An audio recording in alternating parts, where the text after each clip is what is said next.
everyone, and welcome to Comics from the Multiverse, the DC Comics podcast from Mel Fuzz TV. I am Peter, and joining me as always is Matt. Hey, what's up? Connor's here as well. I'm back.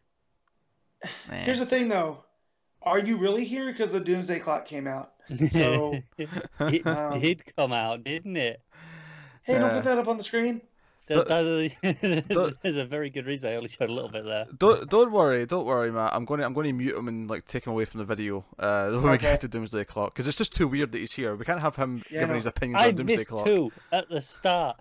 This is issue 9. I've done 7 of these bastards now. And this is why we do this, because he falls right into the trap every time. Yes, the joke's not getting old. This one is particularly sweet because I nearly missed this one. Yes. I know, we were really trying to get it. Yes. Pete incepted Paige for you guys to go on your trip. And then John he misjudged a week. Yes. Well, Johns and Frank misjudged a week, so it's on them. There was Morse code happening. I was messaging Paige. Book holidays list. When that trip was booked, it was never even close to an issue. No, it was maybe February. Oh dear. Anyway, so yeah, DC Comics. We talk about DC Comics on this show, and coming up on this week's show, book-wise, we have the aforementioned Doomsday Clock issue 9. We got Batman 66, Justice League 19, Young Justice issue 3, The Green Lantern issue 5, Green Arrow 50, Adventures of the Super Sons number 8, and Female Furies number 2. So that's what's coming up on this week's show. So before we get started, raise your hand if you read Female Furies number 2. Oh, isn't it funny how this always happens? Do you know the worst part? I said to Pete, like, last night we were going through books. I was like, oh, there's only this many. And he was like, oh, yeah, Female Furies. I went, oh, yeah, I missed that one. I haven't got that one. I just forgot to get it. And then he was like, oh, I forgot again. Because I said before we started, I've got 2 books left to read. And he goes, oh, yeah, I'm not reading that one. I went, oh, yeah, I still didn't get it. Oh, well. Yeah, this tends to happen to me. And hey, I told you. I feel like it's a joke now. Like, I feel like we're not going to read this. We're not going to tell him because he's going to read it. We didn't collude, though. We both just made the same choice. Oh, okay. Yeah. That sounds familiar. No collusion. Definitely means there's collusion. I have more integrity than the individual you're comparing me to right now, so I will not stand for this. Individual number 1, if you will. Yes. I've noticed sometimes when we bring up politics, I lose followers, and now I'm wearing it like a badge of honor. So if you guys don't like it, then that's fine. You don't have to. Joe, it's funny. I feel like, Matt, you should make an effort just to show what's on the front of that cap. Mine? Yeah. Just so it's clear that it's not something else. Oh yeah. No, it's not. It's a red cap. Yes. No, that has to be really pointed out. Yeah. So no. This is my hockey team's second logo. This is the tattoo I'm set to go get sometime soon. So I like it, but it's also reminiscent of the Captain Marvel logo. Yes, I thought it was that at first glance, to be honest. Yeah, that's why I wore it to the movie last night. It's close enough. It'll pass. All the casuals will just think it is that. Yeah, I was streaming games last weekend, and Connor was getting back from vacation, and someone asked me on like Sunday night, is Connor back in the country yet? And I said, the ginger eagle has landed. Yeah. I'm proud of that joke. I'm proud really of that joke. I think what a ginger eagle would be. Isn't a ginger eagle really just an albatross? Hey, albatrosses are cool. You would say that. But they're always a bad sign. What's your point? You're an omen. You're an omen of doom. Yeah, well, I'm okay with that. I herald the Doomsday Clock issues. Yes. Oh dear. Yeah, we got books coming up. We got some news to talk about in general catch. We only have like 7, 8 books this week. This is a quiet week compared to last week. Remember, Matt, last week when we had like 14? Remember that week? Yeah, that sucked. Yeah, that's the thing. If the books had been more evenly spread out over the last couple of weeks, I probably could have made it last week onto the episode. But I went to read the books. I was like, okay, I'm in the double digits. I'm not getting all of these read in the next hour and a half. Yeah, we also did the, like Sideways is done, and another one was pushed. So really, there was only supposed to be like 11, which is still a lot, but that's doable. Yeah. But yeah, 14 was nuts, but hey ho, Sideways is over, of course. And the real bright side that I discovered about me missing last week is I miss sales figures. See, but he made it as painless as possible. Yeah, so. they were juicy sales figures. I don't know. Those were juicy. Succulent, one might even say. You guys ever see that video of the Australian diner dash guy who they finally catch him as he's eating Chinese and they go to take him away and he makes a big production about it and he's like, what was I doing wrong? I was just eating a meal, a succulent Chinese meal. It's fantastic. I have not, but it amuses me that Matt just jumps to that because I said the word succulent, so he just jumped to something else with the word succulent. Well, because he puts this weird affectation on it, and it sounded a lot like how Pete says it. So it just reminded me. When they try to put him in a cop car, they do something wrong. He goes, "Oh, I see you know your judo well," and he's just talking crap to the cops the entire time. Was this in a thick Australian accent the whole time? Yeah, but it's kind of all over the place. Right. Like, that's what I mean. He's definitely putting on a show for the cameras and for the bystanders. So there's that one, and the kid that had a party that got out of control, and he's on the news, and the newscaster tries to make him apologize and take off his sunglasses. He goes, "I'll apologize, but I'm taking off my sunglasses." And she's like, "Why?" He's like, "'Cause they're cool." And it's the most Australia you can be in one video. Matt, you waste so much time watching really random stuff on the internet. It's not even that I watch it once. I watch them numerous times. I waste a lot of time on the internet, don't get me wrong, but you waste it watching a lot of random things on the internet. This is what happens when you came into high school and Jackass was really popular. You end up liking the weird. But not in the Twin Peaks weird. In the, the bad weird. That's weird unsettling. This is just weird, like, look at that guy. Your brain is should be studying in a lab somewhere, Matt. There should be classes of people just trying to decipher the brain of Matt Sculthorpe. My go-to video right now is banana bread at work. There's a guy that's really, really excited he got banana bread at work. And it's gotten to the point that if I start playing it, my wife is like, "No, give me your phone. We're not doing this today." So, yeah. But I wanted to let everybody know. Yes, I waste a lot of time watching stupid videos, but I still read all the books I was supposed to. So, yeah. It done. There was some salt in that last part. I think Matt might be a bit of that he read a book that we didn't. All those flavors to choose from, and he chose salt. Yeah. To be fair, salt's a pretty good flavor. Salt is a good flavor. Salt and sweet. Like my favorite ice cream ever was Ben & Jerry's Late Night Snack. It was the Jimmy Fallon version, and it was like a sweet cream ice cream with a salted caramel like swirl in there, and then chocolate covered potato chip bits. And they don't make it anymore. Yeah, that got weird. Yeah. Up to like it was fine. It was fine. I'm like, okay, this sounds pretty good. Yeah. And then you threw it out the window. Like, what the hell? I thought the same thing too, and I got a scoop at a taste. You walk up to I don't know if you guys have Ben & Jerry's over there, but it's just like a regular scoop shop, and some of them you can get in the stores. Ben & Jerry's is worldwide. Thank you very much, man. I don't know. Okay, I understand that like the pints and stuff that you buy in the store. I don't know if they have like the scoop shops, right? Yeah, like the cinema. Yeah, my theater. I actually changed. My theater had Ben & Jerry's like a station, right, where you go and you get Sundays and stuff. It changed a couple of years ago. Now it's something else. It's not Baskin & Robbins because the other one in the city changed to Baskin & Robbins years and years ago. But it was Ben & Jerry's for a long time. I can't remember what it is now. It's some other maybe smaller ice cream brand. I don't know. Yeah. So, anyways, I got a free sample from one of those places, and then it was on. And then when he took over the Tonight Show, they got rid of it, and I've been chasing that salty sweet ever since, and there's nothing that really does it. So, yeah, this is an ice cream talk. Yeah, now I want ice cream, Matt. Stop it right now. It's late enough over there. You can go get some when you're done. I insist that we cease this discussion at once. So, we talk about comics traditionally on this show. Allegedly. Allegedly. we will be allegedly talking about this, the DC Comics. Also, something that could be of interest to you, because it is March and it is Batman's Detective 1000th month. It's 80th birthday, all that stuff.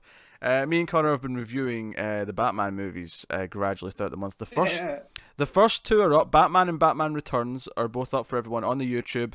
They're also in the Mail Fuzz Movies podcast audio feed, should you wish to check those out. Batman Forever and Robin and Batman Begins and Dark Knight Rises are all coming over the course of the rest of the month.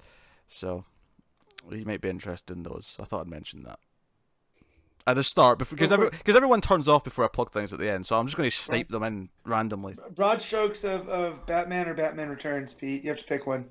I mean, the better of the two is Batman. Okay. But Batman doesn't have penguin bombers. Exactly. Yeah, he goes full Tim Burton in that one. He does. He's not even trying to hide it. And you never go full Tim Burton. You just don't do it. But penguin bombers. It improves every movie in the world. Every movie. I'm fairly certain Schindler's List is not improved by penguin bombers. I'm 100% confident that it is. I am staying out of this. All right, well, let's move on then, on that note, to some news. We have some news this week. So, first up, so here's the thing. Doomsday Clock issue 11 was solicited for the end of May, which, given the issue 10, it may be coming out end of March, and we didn't even have issue 9 by that point. Issue 9, of course, will just come out this week. That seemed very ambitious. Issue 10 was it end of May or end of April that it was solicited for? I think it was end of May because it was the last solicit. All the skips and whatnot. Yeah. Oh, fair. Yeah. Because that's on target from now, isn't it? Right, which is what Pete's point. No, it was on target from before, but with all the delays to issue 9, yeah, it meant there was only going to be 1 month between 9 and 10. Oh, right, okay, I'm with you. Because 9 was meant to be the end of January, I think. Yeah, it was. Yeah, so issue 10 might be the end of March, issue 11 end of May. Issue 10 now is finally officially being pushed a little bit. Although, interestingly, at least for now, only 2 weeks. It's been pushed to April 10th. Which, if that hits that date, I'll actually be quite impressed, given that it's been 2 months between issues. Well, worth noting, this came in 2 separate updates, because it was pushed a week. About a week ago, it was pushed 1 week. And then just a couple of days ago, they pushed it a second week. So that's coming April 10th. So what makes me think that if it was Frank is the reason it was behind, this one's full of more like big, spreads as opposed to tiny. Because this issue, maybe, not to get ahead of ourselves, has like some real intricate, like as far as a lot of characters to draw in this one. A lot of characters to draw. So we'll see if it actually hits this date. If it does, and then we'll see if issue 11. I expect 11 still to be pushed, but maybe it won't get pushed the full month that I thought it would. Maybe it'll be less than that. The downside right now is that April 10th, so week 2, and week 2 is significantly busier than weeks 1 or 3. So I almost hope it gets pushed 1 more week, just so it's on week 3. Oh, week 3 would be ideal. It would. It'd be perfect. Do you know what the danger is, though? If it slips to week 3, we're going to be going, "Don't you dare slip again. Do not put this on a week 4 again." Well, that's going to be a danger no matter what, right? Yeah. I mean, I feel like it's double Dutch in the schedule. We're like, not yet. Nope, go, nope. Because issue 9 went from a busy week 4 to a quiet week 1 to a busy week 2 to a quiet week 3 to a really busy week 4 to finally a fairly quiet week 1, which is this week. Yeah. So that was the sequence of events. A lot of bouncing. But hey, so that's officially happened. We did get some words from Dan Didio about Green Arrow. Obviously, Green Arrow's issue 50 this week. We'll talk about that later as the final issue in the run. But he's basically been saying that, they've got plans for Green Arrow and the larger DCU as a whole right now and what he's going to be doing, presumably in an event of some kind. And they didn't want the solo series to run alongside that and contradict it or have 2 versions of the character going. Because it feels like whatever they're going to do is very specific and kind of out of the normal status quo. But he admitted at the end that there's obviously going to be another Green Arrow book before long. It's not going to be gone for that much time because it's Green Arrow. So I appreciate the honesty there. Like, yeah, we all know it's going to come back at some point soon. Yeah, are we thinking maybe if we get an announcement on one of the cons coming up? We're getting towards that season of WonderCon, C2E2, where we get C2. I would think more C2E2 because that gives it more time. I mean, my takeaway from that is that maybe he'll be a major player in Villain of the Year, or he'll be a major player in, Villain whatever. of the Year. You're the villain. You're the villain. Whatever. Can you imagine them handing out an award? Yeah. The Villain of the Year. Year. Villain of the Year. Do they do Villain of the Month, and then they get entered into a pool at the end to pick from? Yeah. I'm happy That's with definitely the plot of Incredibles 3, right? Yeah. I'm happy with that mistake. I am. Like, I'm just going to keep calling it Villain of the Year because I think it's funnier. So, that's my takeaway. Is I think Green Arrow will play a part in one of, if not that, then something else. We don't. Maybe a Leviathan, something or other. But he's going to be in something. So yeah. That was it. Those were the two news items I wanted to bring up. There was another mailed one, but I can mention it when we're talking about the books because it's relevant to. Well, I mean, I know these two are both technically relevant to books we're talking about later as well, but these felt more individually newsworthy. This one better be less worthy than those two, because otherwise we're just going to give you shit for not including it at the start. I would say it is. All right, I'll be the judge of that. It's more of a footnote than it is a major news item. But yeah, that's the news. Cool. All right. Excellent. Yeah, I got nothing. Yeah. I mean, we talked about it. Yeah. No, that's good.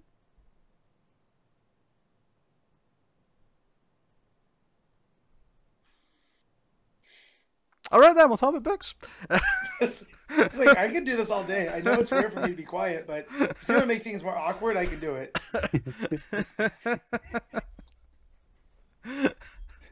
I was trying. Is that the longest we've gone with dead air in a long time? I was trying to see how long it would take before someone actually asked what I was doing. We knew what you were doing. I don't know if you did. So yeah, Shazam's out at the start of April. Everyone looking forward to Shazam. Yeah. That's the thing. The early buzz. I got a trailer last night with Captain Marvel, which it always cracks me up. I got a Shazam trailer with Captain Marvel. It's funny how things like that happen. Like Umbrella Academy and Doom Patrol launched on the same day, and it was like, it's kind of weird for that to happen. And then you've got both Captain Marvels within a month of each other. Yeah, that's weird. I got a trailer for Shazam, the newer one, solid. I got a trailer for Dark Phoenix, which there was like an audible groan when that popped up. Yeah. I love that Matt has his dream movie with both Jessica Chastain and Sophie Turner in it, and it looks like a turd. I still have yet to watch this trailer because I didn't bother. You're not missing any. It's like, yeah, I would say that these new versions of the X-Men movies have gotten progressively worse, and this one has gone straight through into the cellar, just from the looks of it. 2006 called it once its X-Men movie back. Yeah. Oh, it looks that bad, does it? Well, it cracks me up that they did all this work in Days of Future Past to kind of, and the Wolverine for that matter, to fix kind of, yeah. And now they're just doing it again, but sooner, and it's like, yeah. What decade's this one in now? They're up into the 90s. Are they actually? I mean, they can't. Like, people have not aged since the 60s. What's happening? Yeah, it's crazy. Mutant Gene. The last one was the 80s, so you'd assume this one's early 90s, and which is kind of stepping on Captain Marvel, in that stuff. In its defense, this was probably in production equally as long. Yeah. Longer even. Yeah. Do you not recall the delays? It's true. There was delays up the ass. Dear. Yeah, it's a rough time, and then when you finally see Chastain, and she's not Lilandra, she's some weird blonde-looking girl, and you're just like, they made her blonde. Yeah, it's like platinum that's white blonde too. Yeah, them's are fighting words. Oh dear, and then I see the Rocket Man trailer, and Bryce Dallas Howard has black hair, and I'm just like, I can't win. They're actively out to upset me. I know the feeling. Oh dear. No, I got the Endgame trailer as well, and I didn't. My wife was very upset. What was the fourth trailer very I got? upset.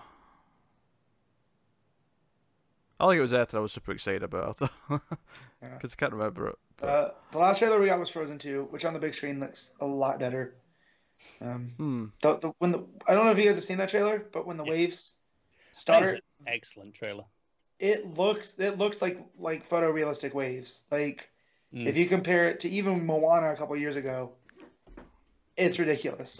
The tech is at an incredible level. But here's the thing: is Sub-Zero going to show up, and is he going to decapitate someone? Because that's the important part. I don't think so. That's like a serious answer, but I don't think so. No, I don't think so. He'd have to fight an army of reindeer, Pete. Sub-Zero can do that. And then for the third movie, you have Cold Snap as the villain.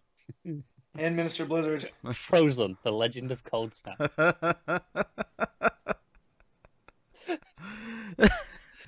I love how you could take any cold-based villain from DC, give them like a mini-series, and call it Frozen. Like that could be the trade title. Except for Mr. Freeze. Like Mr. Freeze. Frozen, yeah. Maybe that one is a word, but yeah, I mean like Killer Frost, Frozen. Cold Snap, Frozen. Minister Blizzard, Frozen. Icicle, Frozen. Like they all work. Icicle 2, Electro Boogaloo. No, Icicle 2, defrozen. Surely Icicle 2 is just Icicle Junior. Yeah. Yeah, I was going for a now you're getting into Lucha Libre naming conventions of 2 versus Junior. So it's get convoluted.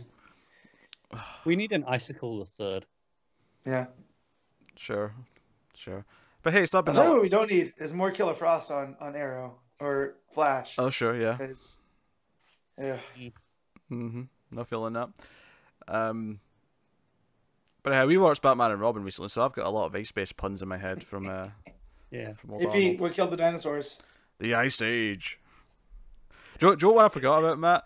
Is at one point when he's teaming up with Poison Ivy, and she's like, "Oh, you'll freeze the world, and then I will grow all the vines, and it'll be like a new Earth. We're going to rebirth the Earth."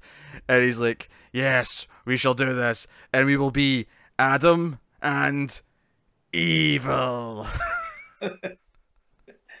I told you what my headcanon for that is those were in the script and that was all just Schwarzenegger improvising. Oh, I hope so. Yeah. Just as plausible as it being in the script. Yeah, right? I feel like Arnold's like, I can get away with these. This movie's dumb enough, I can get away with this. No one's watching this back. We all know how much I love hockey, but that scene where the bat ice skates pop out from the boots. Yes. Like, see if that happened later in the movie, I can accept it that they've already fought Mr. Freeze. They're getting in knowing what type of villain he is. They've prepared for it. But the idea that they have that just in general anyway. Look, Gotham gets cold in the winter. Yeah. Still not that cold. Yeah, it's good. Also, you didn't need ice skates. You could have just wore cleats with grips on them. Also, it's not as efficient, though, is it? I mean, it's an urban city. It's a bustling metropolis. Not a lot of lakes in a city such as that to get frozen. Just putting that out there. I don't know. Batman Returns. There's a lot of frozen park territory. Yeah, but Tim Burton's a hack, so don't give me this. Oh, is that you defending Schumacher? You worked yourself into a pickle there. Well, to be fair, Joel Schumacher's made at least a couple of films that I actually enjoy. So yeah, well, so is Tim Burton. No, he's not. Shut up. Yes, he has. Tim Burton's the best when he's not being Tim Burton. So like, Big Fish, Ed Wood. Yeah, but I don't enjoy these. Like I said, that I enjoy. And then I look at Schumacher, and he's made Falling Down, and what else? Phone Booth wasn't bad. Which one? Phone Booth. Yeah, it's okay. It's okay. Falling Down's not bad. To be fair, It's Okay is significantly better than Batman and Robin. So. Yeah. You like the Lost Boys, Matt? You did Lost Boys. Yeah, I know. I was hoping you wouldn't bring that up. I was like, what else have you done? Oh yeah, don't say that. Yeah, you made me watch the Lost Boys. Don't give Pete more ammunition. Yeah, don't give Pete more ammo. I'm just saying, I will stick up for 3 Tim Burton movies all the time, and then the rest of them it's take or leave. So but yeah, Schumacher not so much. I could go a David Lynch Batman movie. I know he usually is all the time. So do you want to make sure like I don't see him? But I do not want a David Lynch Batman movie. I want a David Lynch Batman movie more than I want any other character. Well, maybe not any other character, but certainly more than the other majors. Like, I don't want a David Lynch Superman movie. You really want to mess with the audience? You give him a Lynch Riddler movie. All bets are off. It's just cruel. I feel like Lynch could tackle either Doom Patrol, or could maybe tackle like Swamp Thing, something like that. Something where there's a lot of, some raw, like, man versus nature, like the existential, what am I? What is a human being? That's David Lynch right there. I want to see him do Green Lantern. Green Lantern? Just go batshit with it. No. Just throw him out in space and go do some Morrison. Don't stop putting that out there. Don't give it. Warner Brothers needs to fix things, because I just saw a really good Green Lantern movie. Let him do an adaptation of the Green Lantern that's going on now. I'm good. Yeah. Did we just find a David Lynch movie that Pete doesn't want? There's a lot of David Lynch movies I wouldn't want. It's not like I want David Lynch to do a Mighty Ducks movie. You would though. You'd watch it, wouldn't you? You'd actually put Ducks on Ice. I'd be fascinated to see what it was, but like, I ain't rooting for it. The Flying Bee is something completely different. It's an actual flying vagina. Yeah, exactly. It just makes me think of Frank Booth in his nitrogen mask. It's a flying vagina with just an eyeball in the middle looking at you. Like, yes, this is what it is. Yes. I will give David Lynch credit, as I never forget his movies that I've seen. I did not like Mulholland Drive, but I will never forget that movie. Like, I know I watched it. I get what you're saying. There's some movies where I'm like, I know I watched that, but I don't really remember it. To bring this back around to Dark Phoenix, when I saw the first trailer for Dark Phoenix, I actually had a moment where I sat and went, was Sophie Turner in the last one? And I really had to sit and think about it for like 5 minutes, as if Jean Grey was in the last one. Yeah. Yeah. The answer was yes, for the record. Do you know the only reason I can distinctly tell you that is a yes, though? Because I've got a photo of Matt standing next to a stand-up from X-Men Apocalypse. That is honestly the only reason. It's not because I actually remember her doing anything in the movie. Yes, I've got some questionable photos that Matt would like to disappear, with him standing next to a stand-up, a standee of Sophie Turner at the theatre. Let's just say they're raunchy in nature, and he should be ashamed of himself. No, they are not. He said next to the thing with the thumbs up. Yeah, you broke her arm off, though. I don't know what you were doing to do that. I didn't know such thing was broken when I got there, Pete. I told you that. As you claim. And the sick part is he made his wife take the photo. I didn't make her. She volunteered. That's even sicker. You're both sick. Are we not meant to be talking about Doomsday Clock? Oh, we are. We're getting there. We're just killing some time. I feel like, even by our standards, this has been chatting shit for a long time now. Well, but it's because Pete didn't read Female Furies, so now he's trying to make up for it. Yeah, this past 10 minutes is me making up for the fact that I didn't read Female Furies. Connor didn't read that either. Why am I getting this shit? And he has less books than me. I don't think he finished the first issue. Did you, Connor? Yeah, he did. Yeah, I really liked the first issue. I just completely forgot it was out this. Hey, Connor had like 4 books this week. All right, like I had 5. Oh wait, hang on. Yeah, before I say that with certainty. Because he wasn't reading no Young Justice. He wasn't reading no Super Sons. I had 5. Including Female Furies. No, excluding that. Oh, that would have been 6. Oh, that was 6. That would have been 6. It would have been 6. Yeah, I have 7. So. Not to worry, Let's Matt. get the show on the road, because I have a feeling Doomsday Clock's going to run long.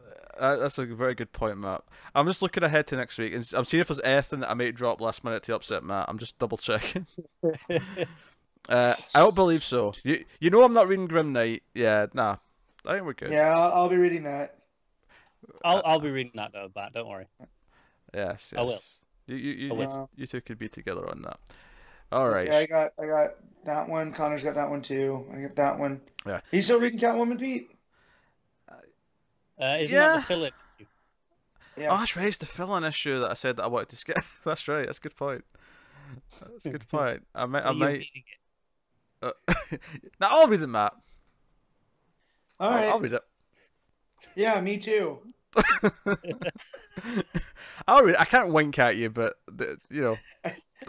Like, I forgot. Yeah, I'm going to too. I can't wink. Both eyes just kind of shut. I can't do it. This is pitiful watching him try. Pete, stop before you hurt yourself. It's even worse with the other eye. I can't shut one eye and like not almost shut the other. It's impossible. I can't do it. I only can wink with my right eye. I can't do it with the left. I can do it both. Oh, look at me! I'm Connor. I can wink with both eyes. Yeah, but your physiology has to make up for not having a soul. So it's fine. Is that why my arms and legs bend backwards a bit extra? Because there's no souls. Like, we'll give you a little bit extra in the body part. I was going to make an inbreeding joke, but I thought it was mean. I'm ginger and I can bend my arms backwards and I can wink with both eyes. Look at me, I'm the best. Are you really that double jointed? Yeah, you can probably see it. I mean, but hang on. Okay. That's straight. Oh! Yeah, my knees do the same. Yeah, no thanks. You go like a good, like, inch or two. That might make you a good stud though. Let's say I'm making a Batman movie and I want Batman to like punch in someone's knee. I could have Connor naturally just move his knee back the way so that it looks like he snapped it. It's like how Raimi did that in Spider-Man 3 when he punches into the Sandman.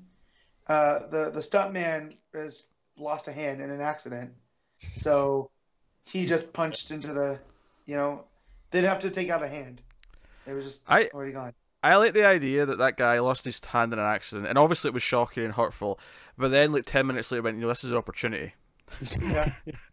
I now have something useful for future productions that might be of use. I don't know what else he's been in, but I'm sure it's plenty. Yeah. So, all right. He's been in a couple Star Wars because those fools lose hands all the time. Hey, let's not forget Marvel movies. Yeah. Well, that was only phase 2. That's all. That's all arms though. That's the full arms that are going missing, not just the heads. Just for the record. All right. Let's finally move on to books, shall we? So naturally, we're going to start with Doomsday Clock issue 9, the main event of the week, the main event of the last 3 months, because it's been that long since the last issue. The main event of the year thus far. Thus far, yes. This is the second one we've had in the year, though. We had one in January. This is a bigger deal. Okay, sure.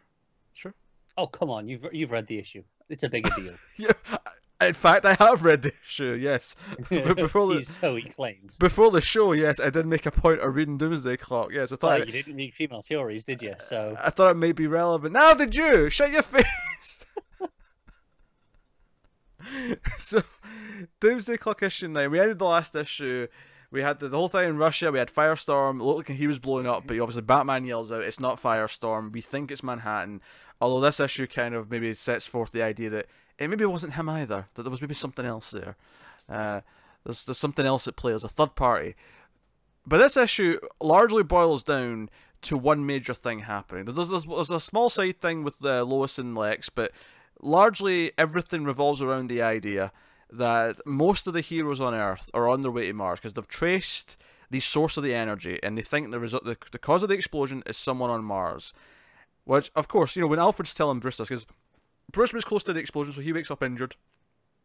Superman's in a coma because he was at the epicenter, and Diana's still in there. But I think it's really notable at the end of this issue, we're left with those three, because every other hero pretty much has been taken out of the game.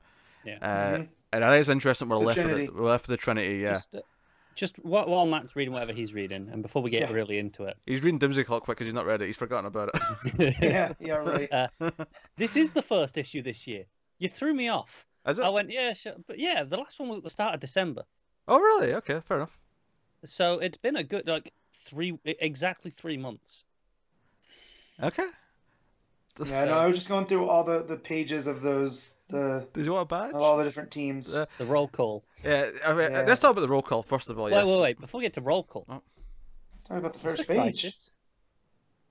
What was that called? Does this count as a crisis now? You know, we had a big crisis word. Can we no, count this? I think Johns is playing with DC vocabulary.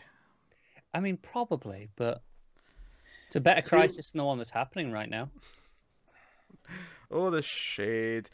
All right, so we'll just go page to page, right? So we start off.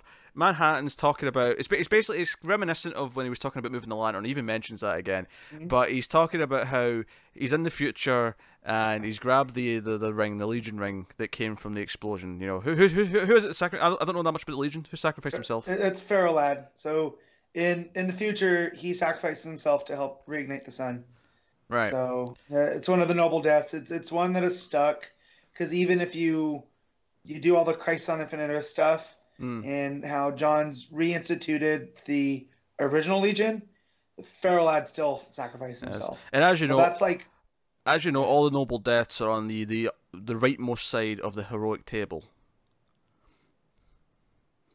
Wait, what? That was a quality science joke. Noble gases are all on the right side of the periodic table. That was a quality joke. Geez. I'm proud of that one. It was a bit convoluted, but I mean... Yeah. You could have worked Krypton in there too. Like. Well, Kryptonite's not a noble gas though. Kryptonite's on the. Krypton is though. Krypton is. That was one of the newer ones at the bottom, wasn't it? If I remember correctly. Yeah. Anyway, yeah. So. Anyways, so this makes me think too, because you remember John's right after Infinite Crisis did the Booster Gold series, and not Infinite Crisis 52. And his whole idea of time travel was there are set points in time that are concrete. They're always meant to happen. You really can't change them. I will say then, this page has suddenly got a lot deeper for me, because obviously I wasn't familiar with this bit of history either. You know, you said, even through crises, this is one of those events that cannot be changed. Yeah, and it's Feral Boy, you said, right? Feral Boy? Feral Lad. Feral Lad, sorry, yeah. Feral, like Iron. Right, okay. That's what he could do. All right, okay. He's kind of like the Legion's Colossus. He can transform himself into this unbreakable iron. But the idea that, so Manhattan stopped that happening.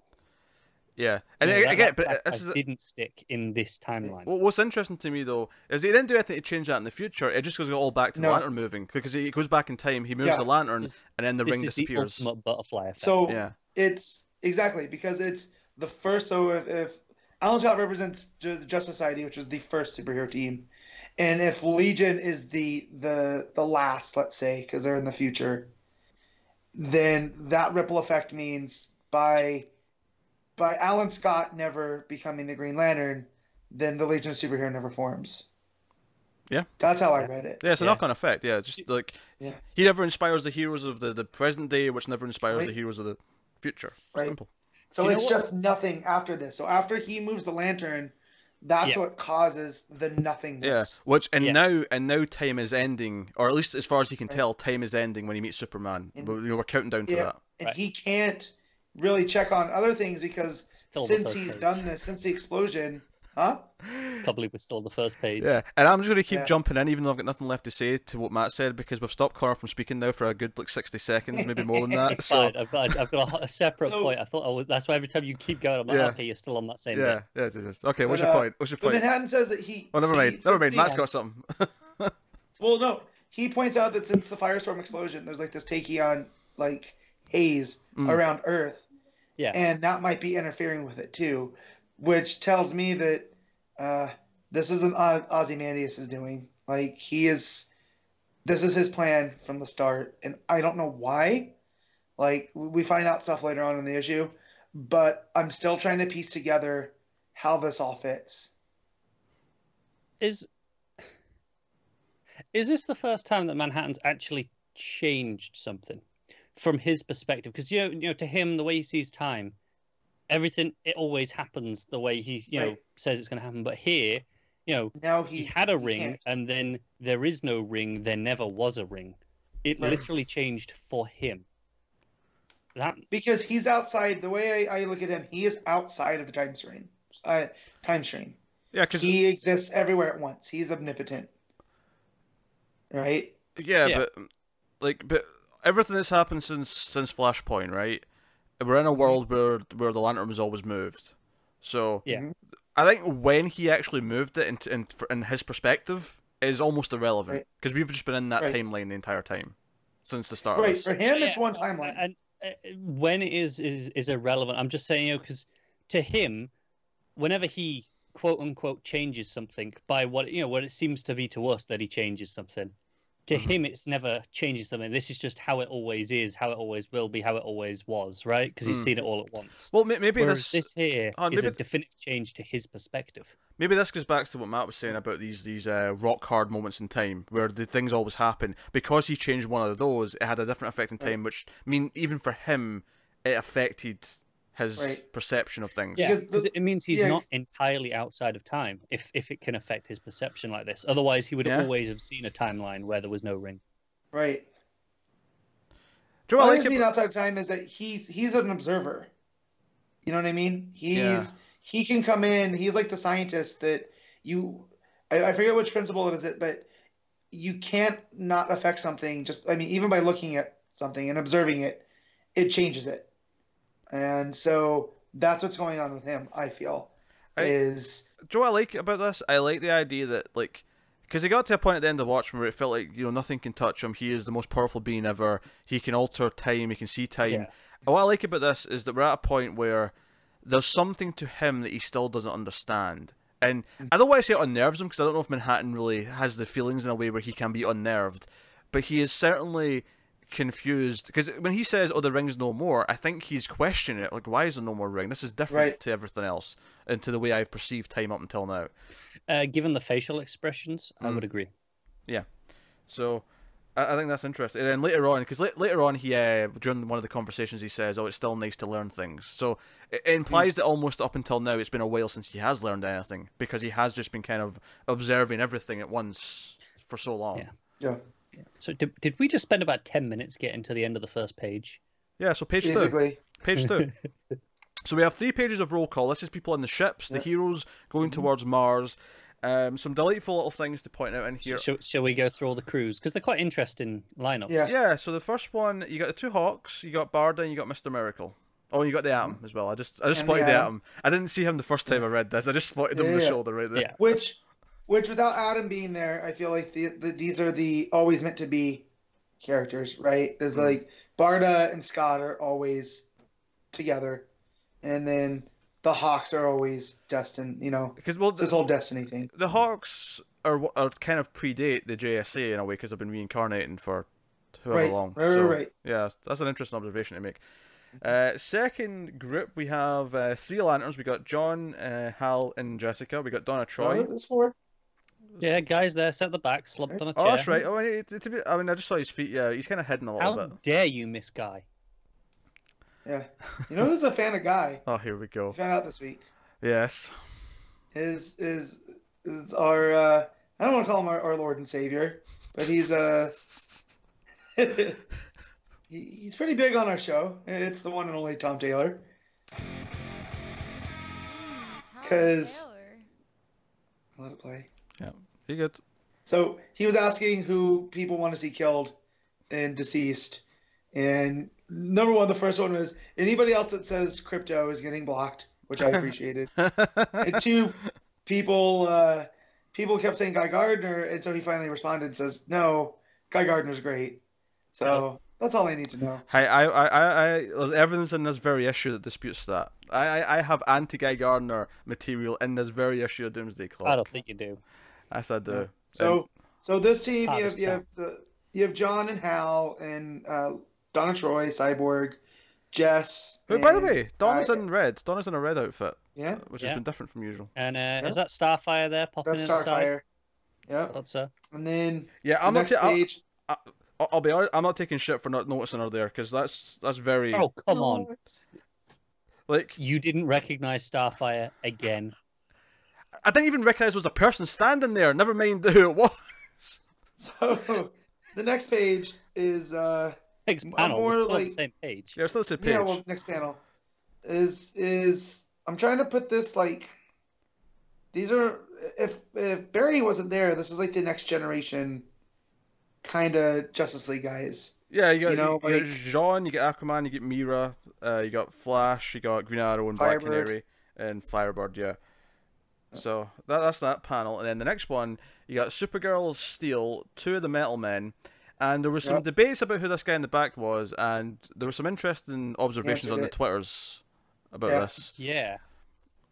Seemingly, this might be the kid from Dial H from Hero, and one of the things he becomes. Which I want to remind everyone here too is this is still meant to be happening a year into the future. Yeah. They reference Sanctuary. There's talk about hope and stuff in here, so it makes me think of Heroes in Crisis and if it's gonna quote matter. I think it will matter, but the events of it, I feel that last issue was talking about how they're messing with Johns and like nothing matters because Wally and whatnot. I don't think that's true, and I think this proves it. Do you know what I think? Because there's still talk about hope. Do you know what I think's been interesting about this? Is I think we'll get there later, but this might be the first issue of this book where someone's mentioned Wally West, which, if you think about how Wally West was important to the start of Rebirth, it's actually kind of weird that Doomsday Clock has not mentioned him up until now. Right. It's been this long. And it felt like a big deal. When Lex Luthor says that name later, I'm like, oh, wait. I don't know if I agree with it, because this issue, it's not been mentioning a lot of DC here. There's been specific ones where, that feels like a deeper cut, but it's actually been very focused in on what it's been doing. It hasn't been just throwing names all over. Yeah, but Wally has an important tie to what's going on. Like, he was the start of all this. To us as the readers, that is. He's got an important meaning to us. Because don't forget that Johns also worked on the button, and that was pretty indicative of, like, there were hints there with Saturn Girl, with the Time Stream, with Fawn saying that he saw God, and it was a blue light. Yeah. So, Johns helped on that too. So there's a thread there. But yeah, so the Metal Men, that's I think 10 and Platinum, which is I think that's interesting just because without the human starfish there, that's the Metal team. Because you have the Girl of Steel and Steel there with the Metal Men. I wasn't thinking of it. I was thinking it's like the Superman-esque characters plus some others. But I mean, that's a fair way of looking at it. Yeah. And then you get the magic characters. You get Zatanna with Constantine, Swamp Thing, Deadman. Who are these ass cheeks that I'm looking at? I have no idea. I'm not sure on those ones. Yeah, there's ass cheeks. Definitely Deadman's behind them. Yeah. And we know now too that Swamp Thing isn't going too far unless this is a new one. Because we heard about him wanting retirement in Dark. So. And then the bottom panel of this page is the Doom Patrol. Do you know what I like about this, actually, is that I think when Doomsday Clock started, I couldn't have named you most of these characters, and now, because I've read some of Grant Morrison's run, because of the TV show, I can name you everyone in that panel except the dude at the back, I think. Okay, that's what I was going to ask you. Who's the dude in the back? Yeah, I don't know who the dude at the back is. No shirt status. So who's the girl in black? That's Crazy Jane. Yeah. Okay. And then I take it the girl in the is what's her name? Beast Boys? Yeah. Surrogate mom? What's her name? Rita. Yeah. Rita? Yeah. You got Nails, you got Negative Man / woman. I don't know. I never read the Young Animal. I don't know what version of this character we have here. Young Animal's out of continuity, I think. Is it? So this would be the Johnsian version that he kind of brought back. Did it not have the crossover though with the Milk Wars? Yeah. So. Yeah. Yeah, so, but those weren't really. Yeah. I'm willing to bet this is the Young Animal version just because they're the most recognizable right now to people. Then you get Robot Man just kind of peeking in there with his hand. Then you get the back characters on the next page. I would be as far as to say this is the Outsiders team. Yeah, you got Katana there. Yeah, I could see Black Lightning's there. Lightning's that looks like a proper Dick Grayson Nightwing, first and foremost. So, which I feel that's John's flexing, knowing, guys, also, whatever you're doing with Rick, he's done in a year. Yeah. Also, Babs is in the black and yellow outfit. I'm digging this. Yep. I hope this is actually indicative of where we're going with her outfit. Which I feel, too, that's John's flexing, going, this is classic. Yeah. So we got Red Hood and we got Batwoman. Who's that behind Batgirl's arm? I don't know. You've got her, and then there's a sort of pale-looking dude behind Black Lightning that I can't quite place either. Yeah, I'm thinking Outsiders. The girl could be Halo. Yeah. Because I'm not seeing some of the other notable ones. Like Because I mean that guy does not look like Geoforce. Does not, the woman doesn't look like Grace. Did you just miss me guys saying Metamorpho? Is that Metamorpho? Metamorpho is a classic outsider. Actually, you know what, Matt? I thought he had hair. Now that I'm looking at it closely, it looks like there's just light shining on his head. I thought that was hair though, which is why I never thought of Metamorpho. Gotcha. I can see why you think that. The red looks like a bit of hair, doesn't it? I thought he had hair. I thought it was a pale dude with hair, which is why I never even thought Metamorpho. So that's question though on the next panel is who's the dude in the foreground that looks like Merc? That's clearly not Merc because he has two hands. Have a look. It's a good question. Obviously, everyone else in this panel is the Shazam family plus Stargirl. Right. Just for anyone. Which we all know how Johns feels about these characters. So yeah, this is basically your GSA panel because the rest of the GSA aren't around to be in it. Yeah, I've seen people speculate in Magog, but because we can't really see the horns on the helmet. Yeah, if that would make it a GSA because that was his team that he popped up on. And then probably out of all the lineups, this one I feel is a fist pump. Yeah, the last one. One. You got Blue Beetle, you got Question, you got Nightshade, you got Captain Atom, which are notable because these are the characters that inspired the Watchmen character. Yep. Yeah. These are the Charlton versions, and I saw that. So those are the first thing I read Wednesday morning, and I got to that page and had to be quiet because I'm the only one up that early. Yeah. So I was like, quiet. Yeah, super notable. So yeah, we got Manhattan on Mars, and he's doing his whole thing. He's talking about how looking at time on Earth right now is like looking through a kaleidoscope because the tachyons, the tachyon fog. Yes, comic books, guys. And we see some of the aftermath of the explosion from last issue. We see like Green Lantern and Hawkman show up to like pick up Superman and try and like suss what's going on. We see there's like anti-Superman protests happening now. They're seeing him as someone who works with the enemy, that kind of thing. There's a lot of stuff on the news, back and forth. We see Lois like arrive at his body and like be in tears, and at the Hall of Justice. That page was moving because you're not used to seeing Superman laid up like that. Yeah, is that our new Rorschach there holding the you see what you want to see sign on the page after? Yeah. So what's also notable here is that at the Hall of Justice, I think when Doomsday Clock started, the Hall of Justice wasn't back yet, right? Like this is something. No, that only happened over this last summer, right? So I think it's interesting that they're making it very clear to incorporate more things that have happened since. In the Do you know what I will say is, all those sequence of panels with all the roll calls we just started going over? I can't help but wonder if that's part of what took so long is editorial changes going, nope, we can't show that, or no, it's going to be in a different costume by that point. Yeah, I could see that. And having to redo things. I could see that.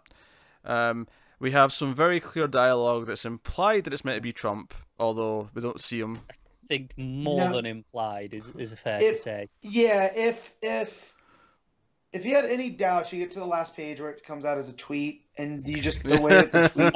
I've done more for the world anyway, and will continue to. Because obviously you don't hear. It's this where he says, "It's a huge thing. What you're asking, huge." I'm like, wait a minute. I'm hearing a certain voice here. This is the biggest stretch for me because I feel like in a world where Lex Luthor exists, he would never let that happen. Like he might be the big villain, right? And he doesn't like Superman, but I can't see Lex allowing. I have been saying this since 2016. Lex Luthor is more qualified. Well, not qualified. Yeah. He's preferred. He's a more preferential president than Trump. Yeah. Easy. At least I know where I stand with Luthor. Yeah. Well, no, I know exactly where I stand. That's no. Yeah. So that was kind of a bummer for me because I just like to think of in the DC universe as my favorite comics universe, like. Still happens. I think this is very much playing in on the Watchmen political commentary. Yeah. To be fair though, I'm pretty sure Obama showed up once or twice before as well. Like before last term.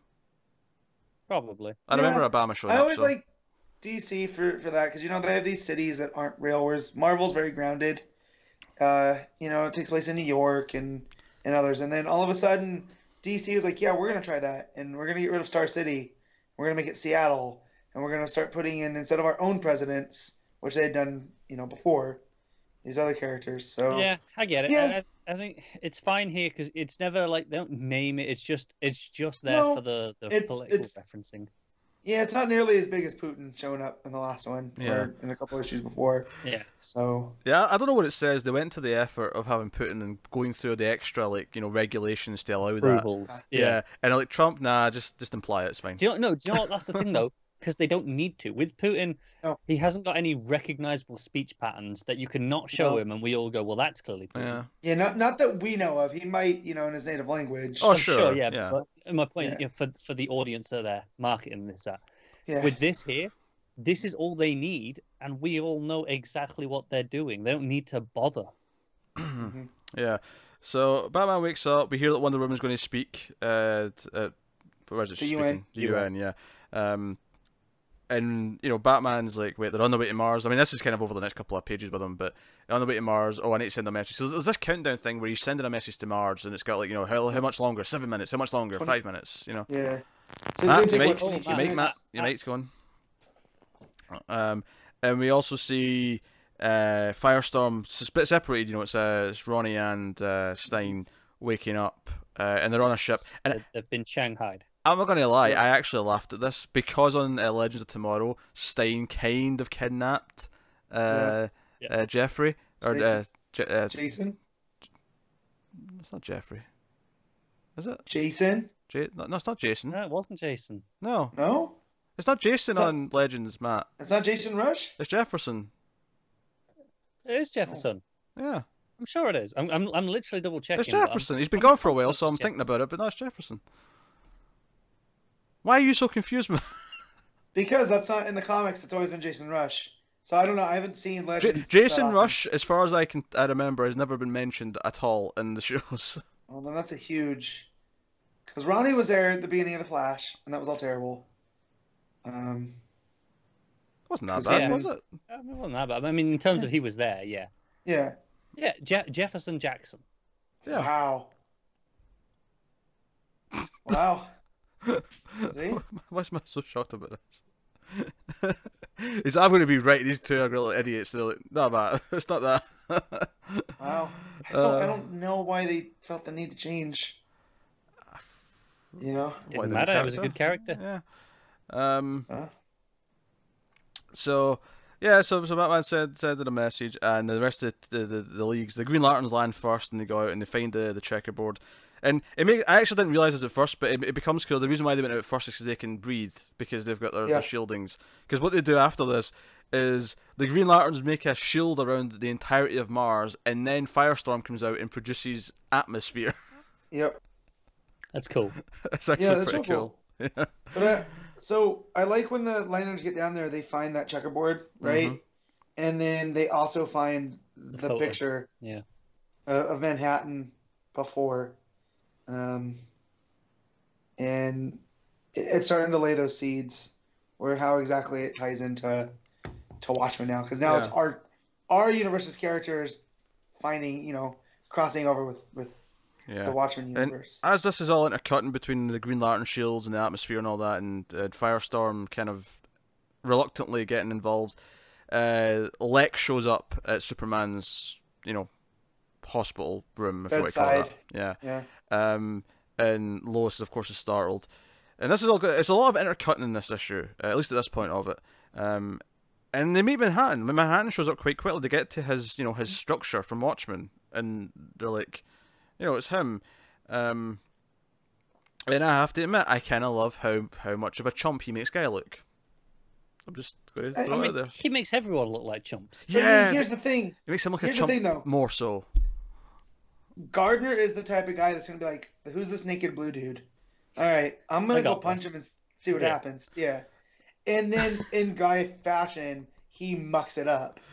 Also, I love Mary saying, Darla, close your eyes. Close your eyes. And Freddy, where's the line that killed me? Gross, that dude's naked. He's hanging in the wind.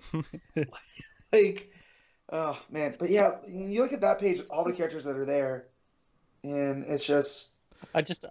I'm just picturing the from Always Sunny in Philadelphia, just dude hangs dong. Do you know what I like about this? Is I like that, you know, even Jean's trying to like look into his head, and and John, that's getting confusing, Jean and John. But Manhattan's like, oh sorry, I was speaking to Ronnie Raymond like 6 minutes from now, and you know, Guy's like, oh, this guy's nuts. And I mean, as much as I'm making fun of Guy, I actually love that he tries to like show that, hey, we're prepared for you, and he's like, here's a construct of Darkseid and Doomsday and all these other big villains, and like, we've done all this. Anti-Monitor. And we have conquered all of this. We're not worried about you. And what I like about that is that we know that Manhattan's about to show them all, like, not who's boss, because that's not the attitude Manhattan has, but he's about to just wipe the floor with them because he's Manhattan. Because he's a god. Yeah. For all intents and purposes. Well, I also think it's interesting too that that Guy brings up, it looks like Superboy Prime, right? And I know what Manhattan's saying, but on a second reread, at the bottom of that page on the last panel, where he points to him and goes, "My final vision of Superman," right? And it almost makes me wonder if that has a double meaning, because if the Watchmen was meant to be the real world, and we all know Earth Prime is where Superboy Prime comes from, you know what I mean? Wait, are we doing this again? Prime time, baby! It's prime time. No, I'm just saying, like, to Manhattan, there's no reason why Superman should be our Superman that we know of. How many times since we've started this podcast have we gone, maybe it's Superboy Prime? No. I'm not saying Superboy Prime's involved. I'm saying the version that Guy conjures up is clearly villainous, right? Yeah. Because to Manhattan and all of his experience, all that's happened is just mankind becoming, like, dealing with things how it knows how to do, and that's how to destroy. And that's Superboy Prime in a nutshell. And so for him, his final vision of Superman is everything it's destruction. Do you know what I like about this as well? I like that it's not just that he's a threat, it's that he hurts Superman. Like, that's just kind of what banded everyone together. Because, I mean, even when Alfred's like saying it to Bruce earlier on, he's like, oh, everyone, even Constantine volunteered to like go on this mission. Like, everyone's banded together because they hurt Superman. Like, whoever this is, he hurts Superman. You know, and Kara's pissed, they're all pissed. And then eventually Guy punches Manhattan. And he I love his grin afterwards. He's like, wait, is that it? I did it?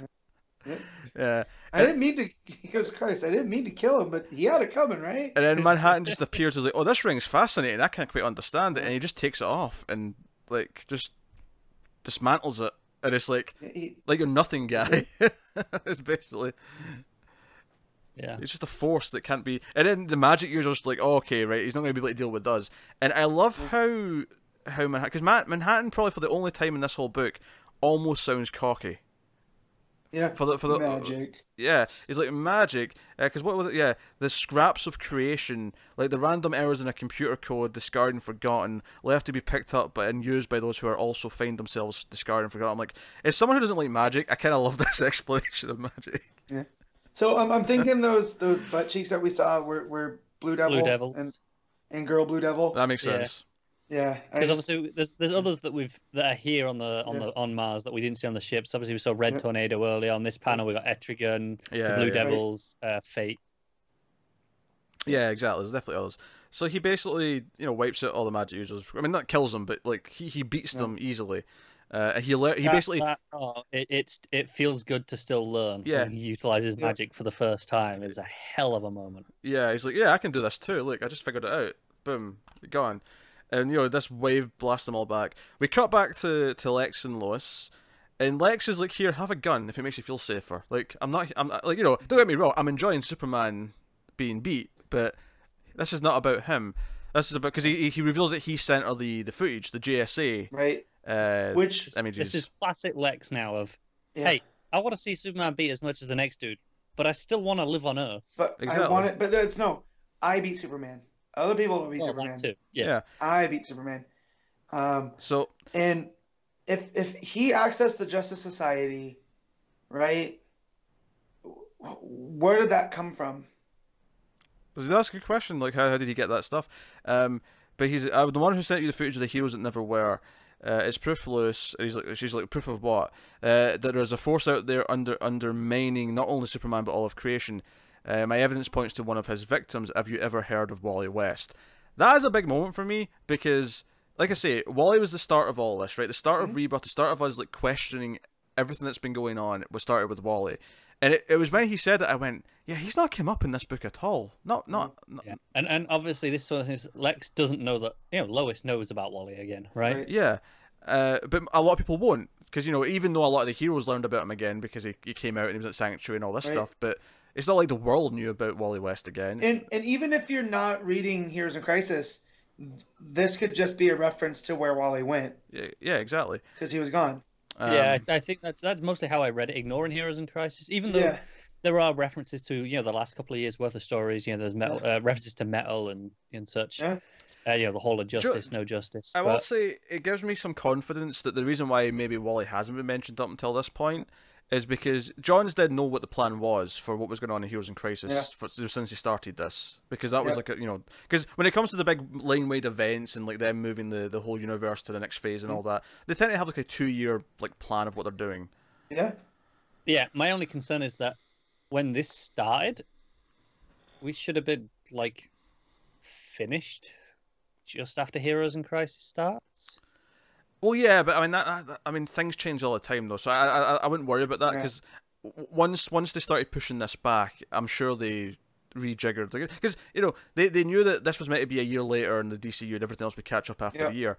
Everything's had to extend that for another year essentially since this started. So I don't think that's that weird in that sense, but so that felt like a big deal to me. And back to Mars, everyone's firing on Manhattan. They're all trying. They're all doing their best. Manhattan actually takes a break to show Ronnie some truth about Stein, about how Stein kind of intended for their merging, because he wants to study metahumans.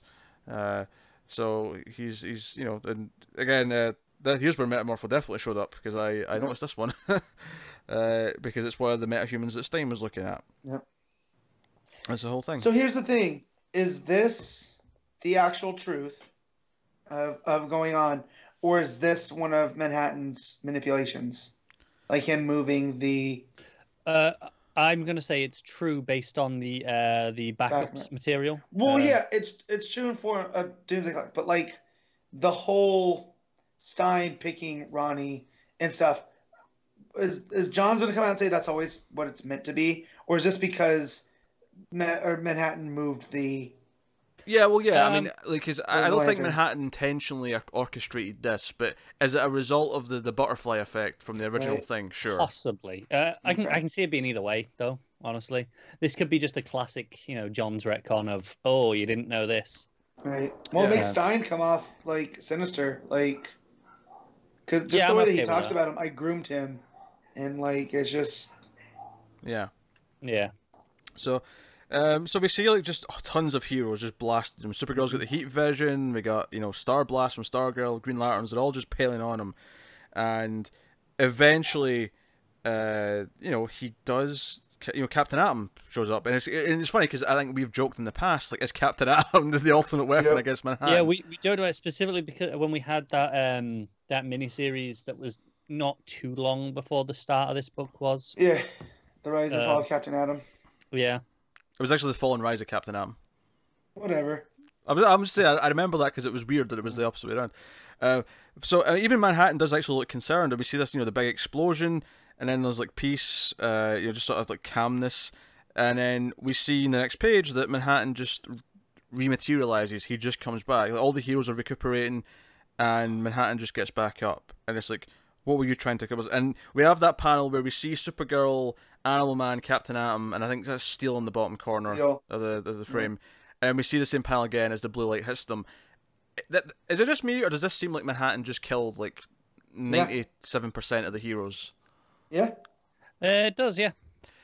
Which again, I'm not mad about, because I know this is going to be fixed by the end, because there's no way we're killing all these characters. No, I mean, just look at the final panel of the book. They're all just lying there. They are, yeah. Which it makes it into a crisis, though. Like, because now the only people you have protecting Earth, are going to be the Trinity. And they're all, two-thirds of them are laid up. I mean, arguably, you could say it was always a crisis, because we figured at the end of it was going to rewrite reality in some way, which is what I mean by a crisis. I mean like the just the stakes there for the heroes. I'm sure this mirrors something in Crisis on Infinite Earths. I don't know how Johns loves that story. So Yeah, like it definitely is there. Like where Connor asking if it was a crisis, I feel like that This is moment as right close there. as it gets. Yeah. So yeah, and I do think it's interesting that we're left with the Trinity. That is just the core three heroes of the DCU. And it's funny because Joe, the difference between this and like, the deaths and Heroes in Crisis that made us all go, oh, I mean, I'm sure this will be fixed by the end, but it's weird. It's because this had a dramatic point in the story where it was like they all go after Manhattan, and Manhattan shows how powerful he is by just wiping them all like that. With a blink. Yeah, snap of his fingers, essentially. Not to compare it to Thanos. But no, that's a pretty good comparison. But he just wipes them all out like it's nothing, and it comes back again to the final fight with Superman can't be physical. It has to be Superman. It has to be an ideological battle, essentially. Yeah. And also, we saw that radiation does affect Manhattan, because when Firestorm attacked him before he pulled him to the past, we saw that. Yeah, it did something to him. So here, and even Captain Atom did a little bit there. So he does have a weakness, it seems. But I don't think that's going to be how. Like, I don't think it's going to be. Oh, we'll dump him with radiation, and that's how the heroes are going to win. I don't think that's going to be it at all. But for a being that feels himself invulnerable, to see now that he is actually vulnerable, all while questioning if that last vision of Superman is the end of everything, it's going to put him in a different head state. It's a nice thing, the idea that he was born through radiation, right? Yeah. That accident. So now it's okay. No, that can still affect him. Yeah. A nice idea to that. I think the dramatic point here works, and the reason why, like I don't think anyone's going to be upset about what's happened to all the characters, because you get this feeling that ultimately this is building up to something that's going to rewrite the universe. Like, we're not losing these characters. That's not how this is working. But not all of these, no. No, and the reason why I'm sort of like sticking on this point though is I feel like people are naturally going to say, why is this better or different than what Heroes in Crisis did with Wally and Roy and stuff like that. They died off panel, and it's like they actually could stay dead because it is like it's limited enough in numbers to a point. I still don't believe they are staying dead. I would also say that was issue 1 of a story, right? Yeah, this is issue 9. This is the start of Act 3. Right. Yeah, I was gonna say if you break it down into that, this is the start of Act 3. So, yeah. We've built up to this. By the way, I just did some Googling to find out who that other character was in the Doom Patrol panel, because it was really bugging me. That was the only one we couldn't figure out. Is it Caveman? No, Flex Mentallo. Okay. Part of the Grant Morrison run, apparently. Yeah, he created it. Yeah, I've heard of Flex Mentallo. Yeah, I've heard that name too. Yeah, but that I did. It was from the Morrison version of the team. I should do. So yeah. Yeah. So Wonder Woman tries to make a speech about everyone banding together and not Mm-hmm. using violence. And the cliffhanger at the end, outside of the fact that Manhattan's killed like most of the heroes, is that Giganta and Black Adam show up, and they're like, "Hey, Creeper, all the heroes are gone, so we're making a move." Finally, Black Adam's shit is paying off. Yeah, well, this is like 20 years in the making from all his JSA stuff. Yeah, because he wasn't allowed to leave Kahndaq, and here he is at the UN building in New York. Also, it wasn't lost on me. Like, while Black Adam's not traditionally a Superman villain, he is a dark version of Superman, and I feel like the other two are. You have one, Creeper's kind of a dark version of Batman, right? And then Giganta, Wonder Woman. Yeah, I can see it. Yeah. So. Yeah, and it makes me wonder actually if like is someone just playing Superman against Manhattan in the hopes that it will end up in a fight because they know that fight will just end badly. It won't work.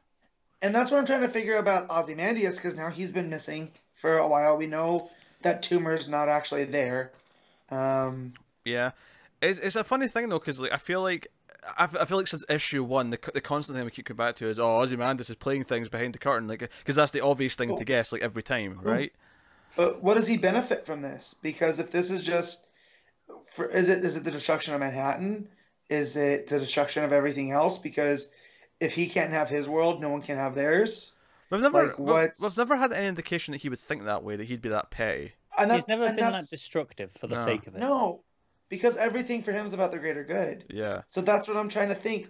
Who benefits from this? I mean, is he hoping that like Manhattan will result in like him basically resetting like his world so that things will be changed from Watchmen and everything will be nicer and better or something. I wonder if he's just trying to destroy him. You know, like the idea of no, you know, as a greater good, he can't be left out there. Right. Because who knows what the hell he'll do. Look at all the chaos he can create. Yeah. Him just moving a lantern destroyed this entire world. And it's almost Ozymandias being the ultimate hero in a way. Yeah. Yeah. I don't know. I see, and that's what I keep getting hung up on, is this whole who benefits argument. Yeah. So I love the quote in this. You know, obviously all the issues end with a quote. Yeah. You know, this one is perfect for DC. You know, wherever there is a human being, there is an opportunity for crisis. No, it's not bad. It's not bad. I think like if it's Ozymandias just playing them against each other, then there has to be some sort of greater good he has in mind. I don't think it's for revenge. I don't think it's out of any kind of traditional evil motive. But his last plan didn't work ultimately, because the point at the end of Watchmen was that it wasn't right. What he did was morally still wrong, so it couldn't just be left to stand. That's why Rorschach. I mean, I can see it here. If he's pitting Superman against Manhattan, and it's the idea that he's essentially sacrificing Superman, maybe in his plan to get what he wants, that's the morally grey for sure.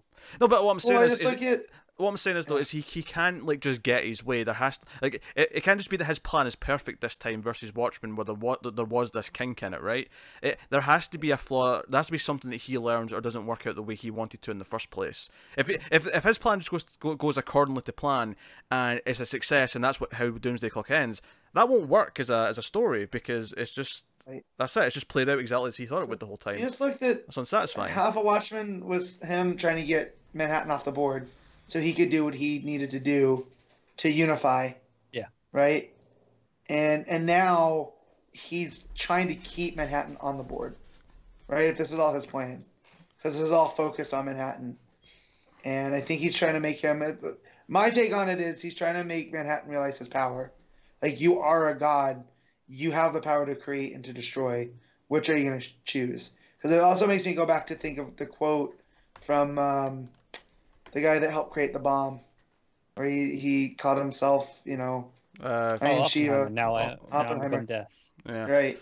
I mean, here's the thing. I would like the idea that if his plan was for Manhattan to basically become self-aware of how powerful he is, right, in a moral sense, where he's like if there was any hint that he had learned from what he'd done in Watchmen, that he wanted Manhattan to realize his own power and how destructive that could be and what he could do so that he would make the right choices going forward. I'd actually kind of like that as a development, but I don't know if there's been any indication up until this point that Ozymandias actually did learn anything like that after Watchmen.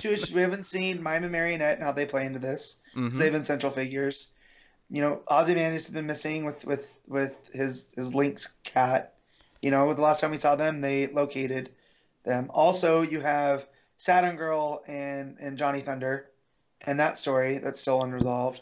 And how do they all fit in? I mean, this moment is in many ways it's a bit earlier than it was in Watchmen, but this is kind of the equivalent of the nuke going off in New York, I'd say. Yeah. Mm-hmm. So it just makes me wonder if he was introduced to magic, and if that's going to be with Johnny Thunder, if whatever happens there. Because his living lightning bolt is kind of like Mxyzptlk-ish, right? He's an imaginary... Yeah, the genie. Yeah, he comes from the land of imagination, where everything's possible. I mean, so I wonder how that plays in. Does Manhattan get to this point where he realizes that he has hurt this world by affecting it? And I think, the very thing we're talking about is Ozymandias trying to make him realize something. Going back to the first page again, we said... he looks like he feels concern. Yeah. And that's the first time in a long, long time that Manhattan has shown any emotion. Not just, concern or anything like that, just emotion at all. And when does that actually happen? Because he is existing at multiple points in time. Is this before the heroes get there? Is this after they're all gone? And that's why he's... Yeah, that's a fair question. I'm inclined to say before, but... Right. I mean... Because there's no, if there's nothing around the planet, right, which would make sense because there's no lanterns left to maintain that. So it's one of these things where it could happen before or after. And I feel like him having the realization And you know, this really wasn't a sacrifice on the hero's part, but with Feral Lad, that's his ring. He sacrificed himself, and it's this solid moment in time. You know, him having that realization works, I think, better for the story afterwards than before the heroes get there. Okay. Well, yeah. I mean, we can say. I mean, it's go either way with Manhattan. It's kind of both though, because like Manhattan, all those sort of points in the original Watchmen, and the points that he's had here. The idea is that he's on Mars looking at the thing. He's watching the watch fall. He's all these things are always happening for him. Happening at once to him. Yeah. So before and after is almost irrelevant in a weird way because for him it is both. Right. So I think the bit Matt's getting at though is the bit at the end where it's darkness, right? When he's looking into the future. And he's going back and he's got the latest we see him say is May 2030. When is this for him? Because obviously it has to be before the next 7 days or whatever it is when the event with Superman's happening. So all we know is it's before that. Right. So it's even though you're saying everything's happening at once for him, this is still before that. So. What if there's nothing? That's the point though, right? Everything's happening at once, but then all of a sudden there's a cut-off, right? Because before there was all the way up to the year 3000 something, right? Yeah. But all of a sudden there's a point where everything stops. Yes. Okay. So the point where he is standing there with the ring, and then and more accurately, the point where the ring is not there. Yeah. There is a moment where he is looking at his hand. Right. He experiences that at all times, but that is still a defined time point. Right, that still happens at some point, and I guess the moment is that action.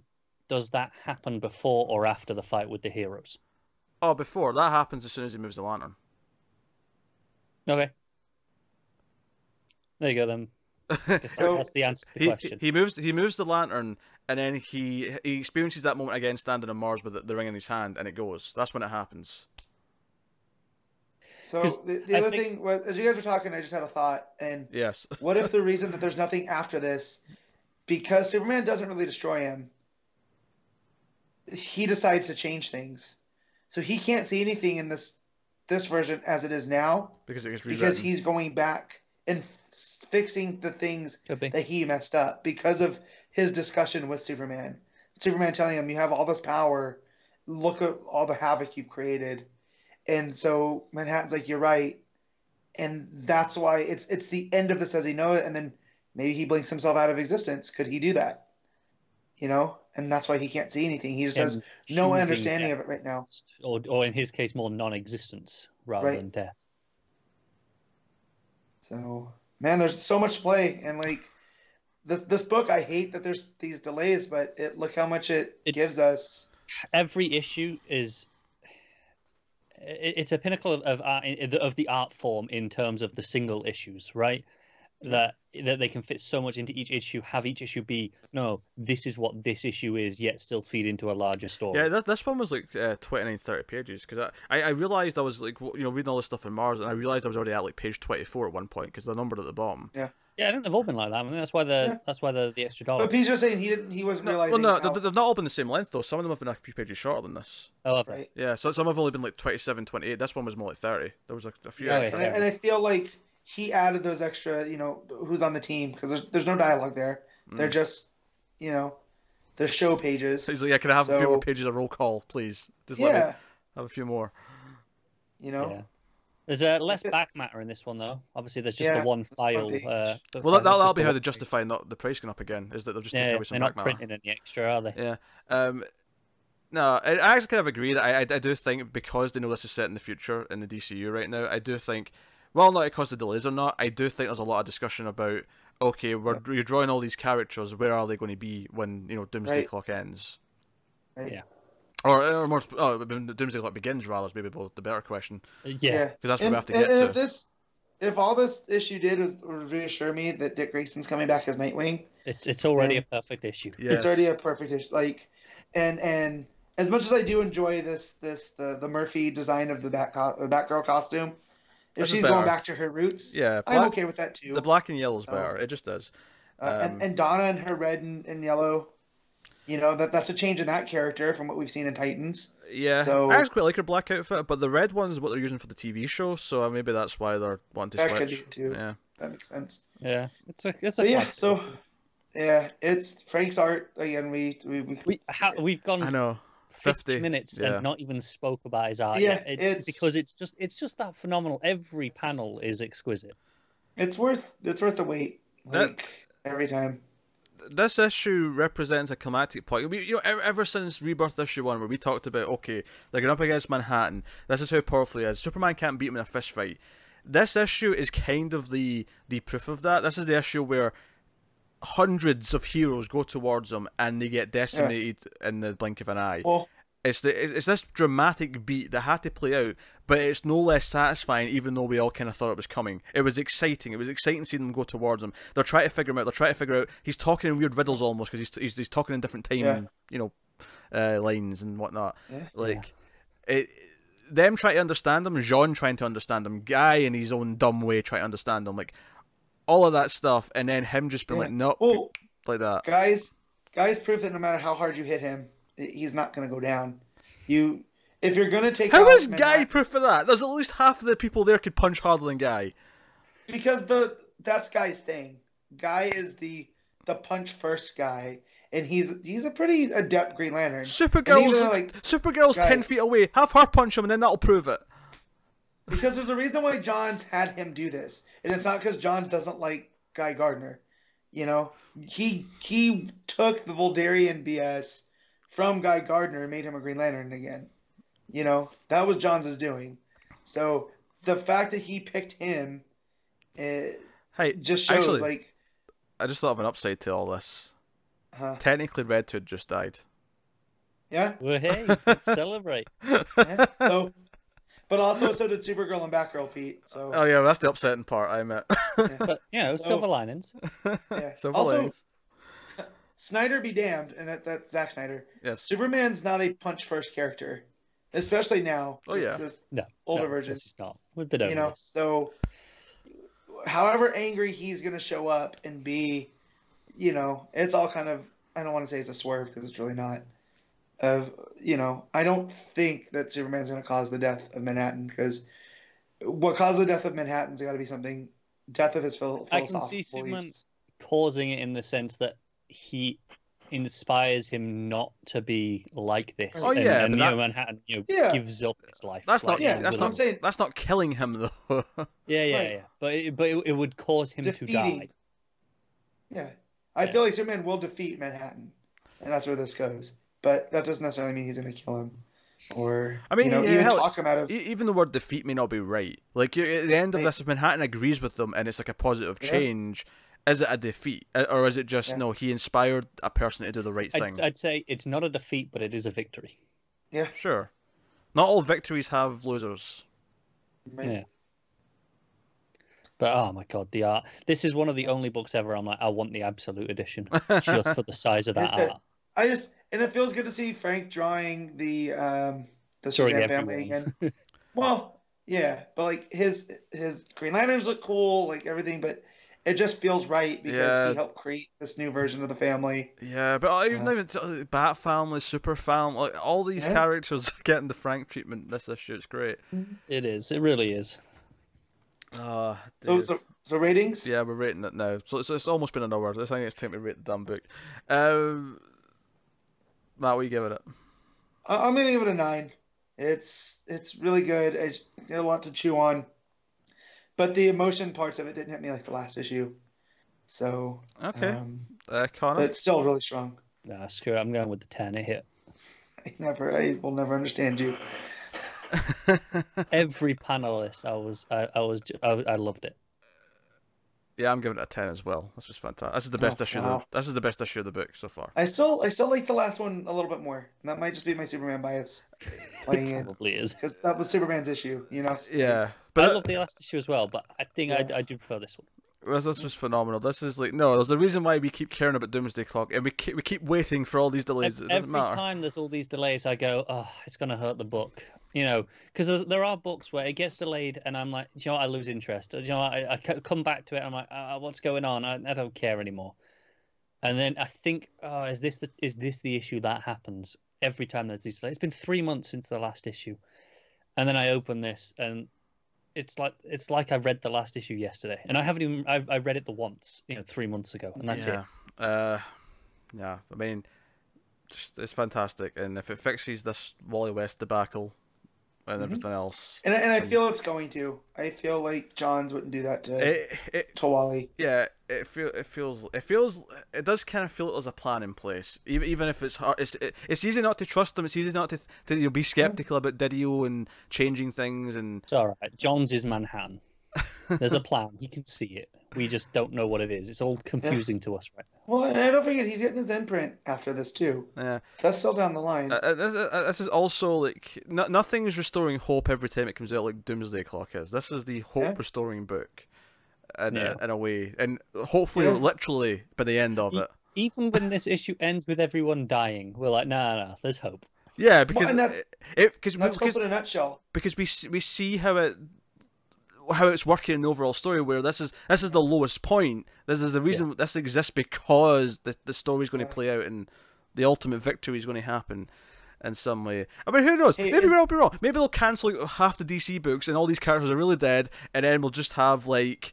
It really is a Thanos snap. I was going to say, he technically killed off Barry on Mars, so therefore it is a crisis. And Supergirl. Barry and Supergirl. Yeah. That's a crisis, yep. There you go. That's Doomsday Clock. Alright then, we'll move on to another book. So, a second book, only 90 minutes out of the show. Batman issue 66, Tom King writing with Jorge Fornes on the art. So that's an artist name I've not seen before on Batman. I'll tell you this, I expect that person to be working with Brubaker any day. This was noir as shit. Not to spoil my my end of show thoughts, but if this episode didn't have Gary Frank, this might have been a contender for Art of the Week. Art was pretty good. Before we talk about the story, this artist, not only is it super noir and like it's got that shadiness that I associate with Ed Brubaker and stuff, it also, he kind of mimics Frank Miller. Or not Frank Miller, but the Year One artist. I mean, literally, there's a page that's actually that scene from Year One. Yeah. But it looks like that page. Like, you can tell it's not a copy, but the style, and it's not the style that goes to the entire book. Because then when it bounces back out to the questioning parts... Yeah, those are super bright. They're all white backgrounds. I want to give a particular shout out to Dave Stewart, the colorist, because... Oh man, like that I think it's like the second page where it cuts back and it's all all the reds and oranges, compared to the cold whites that we have in the questioning parts. It's like, oh man, those stuffs are just gorgeous. And even a lot of the other stuff at night in the other scenes when she's talking about them, it's mainly purples and blues, and then greens later on. Yeah. So this issue is another Nightmare issue. We're back to that after the crossover, and we have Selina being questioned by the question, and it's basically a question about why she left Bruce at the altar, and she keeps saying I left a note, yeah. And it was about making not distracting him, because he can't do two things. He can't be something else. He can't be a husband and be Batman. He has to just be Batman, right? It's noble and all that. And ultimately, he's just not quite buying it. And she eventually, the last line of the book is, "Okay, I lied." was the last thing. But this is all in Batman's head. This is not really Selina. This is not really the question. This is his subconscious doing this. Yeah. I still like that King kept the boat versus the street going. Like, that's one of my favorite runners that he's got going. And and it's Batman processing. I still don't know if I'm enjoying this arc, because I will say I think this is the best issue of the arc. No, it is. But my problem is a lot of it, I'm like, it feels redundant being in Batman's head. Like, this is a conversation he needs to be having with Selina, right?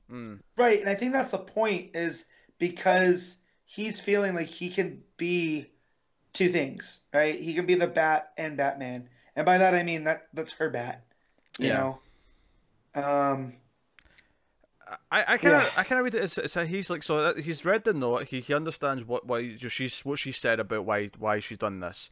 He's trying to process that, and I think this is him trying to work out in his mind if this is true, and if there's actually any truth to this. is this a cheap excuse? Does he believe her? And I think that's kind of the point at the end when she says, okay, I lied. I think that's him eventually realizing he doesn't believe that's the real reason. Right. Yeah, see, I think that is the point. But it feels like a weird realization to only just be having here now. Mm. I don't know. Maybe this is just me, this one. It doesn't... Again, it's nightmares, like so it's... in... Yeah, it's... Yeah, I mean, I don't know, I will man. say I enjoyed reading this in the sense that I could remove every single bit of dialogue or narration and still have a fantastic looking book with a flow to it. Yeah, there's a flow to it. I like those 2 pages where he gets down. It's the idea is that he always gets back up, right? So he's lying down in a pool of blood with Penguin, and then each panel the villain changes. So the second one it's Riddler, he's getting back up. That's Mr. Freeze, he's almost back to his feet. That's the Joker, and he's actually up and ready to go. And then, he walks forward, and it sort of goes back the way where it goes Joker, Freeze, Riddler, Penguin on the second page. Just subtle little touches like that. It's a really well-drawn book. Everything with Selina kind of being interviewed. Talk about the first time they kind of worked together, where she double-crossed Two-Face to help Batman catch him, and how that was kind of and she had the older costume and all that. It's just a really pretty book. It feels like it has the most point out of any of the Nightmare issues so far. Admittedly, I agree there's some redundancy feeling here, where I feel like we have done some of this stuff before in terms of, Bruce and Selina's relationship, and I've always liked it when they've done it. But it is maybe the 3rd or 4th time we've had kind of this style of issue about their past. Yeah. Do you know, I think it's... I'm going to compare this to the current arc in Detective Comics. Mm. In that... So, it's all in his head. And that was, it's all the machine stuff. I'm like... But this as an issue with this actually being Selina could have had real weight. It could have been a fantastic way, but it's undercut by the fact that it's not real. And knowing that actually takes away from it. But is it any less real to Bruce? Because it's him going through his head. This is his nightmare, is her thinking he's weak. And that's why she took off. Not knowing that has anything to do with Bane and his machinations. And that's the real reason that she took off. It's because of him. He's not strong enough for her. Because we know that Selina didn't really want to leave. She went and set up this life for her over in California, where she's doing all that in the solo series. So I think this works better because this is his ideal of what Selina is. And then it goes haywire, and that's why it's a nightmare. Yeah, I get it.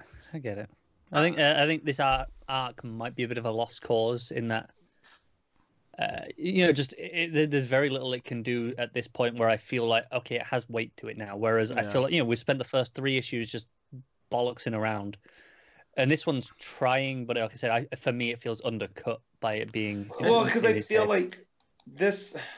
Because we know something big's happened in 75, right? And all of the big issues have been about Bruce and Selina. So I'm wondering if this is building... the start of the event, isn't it? That we should be getting an announcement about relatively soon. Yeah, because this is 66 and it's double shipping, so that's... Yeah, it'll be relatively soon. It'll be later 9, this year. So that's 3 months away. Yeah, we'll probably hear about it at one of the cons. Yeah, I would think so. Yeah, 3 to 4 months. Depending on the shipping schedule. You know what I mean? So, no, I think this is the best issue of the arc so far. I liked it. We completed the art extensively, and the colouring. There is some feelings of redundancy here. There's definitely some feelings of like, okay, I still think that, like Connor says, this arc still feels kind of like a lost cause. That's it. If we get if the rest of them are all at least this good, then it might actually kind of even out. This, at the very least, this is the most readable of all the issues so far. Yeah, where it left off at, I hadn't been on a higher point with King's Batman, with right before this arc started. Yeah, with Gordon going to smash the bat signal, and because Bruce has finally snapped, and and then now we get this. And now this is what, 3-4 months later after that? This arc's been kind of frustrating. It reminds me of 0 year in Snyder's run, where it just kind of interrupted the whole thing, and it feels kind of like... This is shorter, but then it had the crossover in the middle as well, so it's kind of extended it out a little bit. So I don't know. We'll see how it goes. But I mean, this was definitely the best one of the bunch. So keep that in mind. Rating, Matt. Yeah, I'm gonna get 7.5. Like the art really carries it, but the rest of the story, even though like you can make a lot more of it, it's just I'm tired. Connor. Yeah, with that in mind, this is maybe the only one so far that didn't leave me angry at the end of it, or frustrated. So, and I really like the art. It's an improvement. You know, I complimented one of the Janin issue and then the Guran's issue, stuff a lot on the art. The art's been good mostly, to be fair to these books. I think this might be my favorite of the arc so far. So I'll give it a 6. I'll give it a 7. I'd love to be higher, but we have danced this dance a little bit a couple of times already, and I think for me that diminishes it a little bit because I love the first couple of times we did something like this. Like that first the rooftops. Rooftops. Yeah. Man. Rooftops, and then there was a couple in the build up to the wedding that did kind of similar things, and I like those again as well. This one, still really good art, but does feel like we've done it before. That is on Justice League issue 19, written by Scott Snyder and Jorge Jimenez, with art by Jorge Jimenez. So, yeah. Let me just say, I love Mxyzptlk. I love him so much, and I love when they use him not as a villain but as a prankster. I say I have mixy feelings on him. I'm just kidding. Yeah. I just wanted to correct that joke. Gotcha.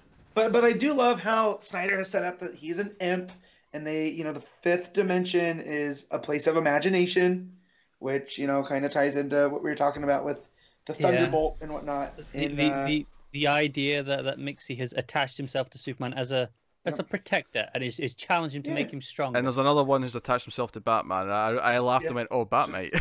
Batmite, yeah. Snyder has teased we're seeing Batmite in this arc. Oh, good. Because it was an interview with, I think it was Newsarama, that they asked him, "Oh, we seen any other imps?" And he went, "Maybe some mites."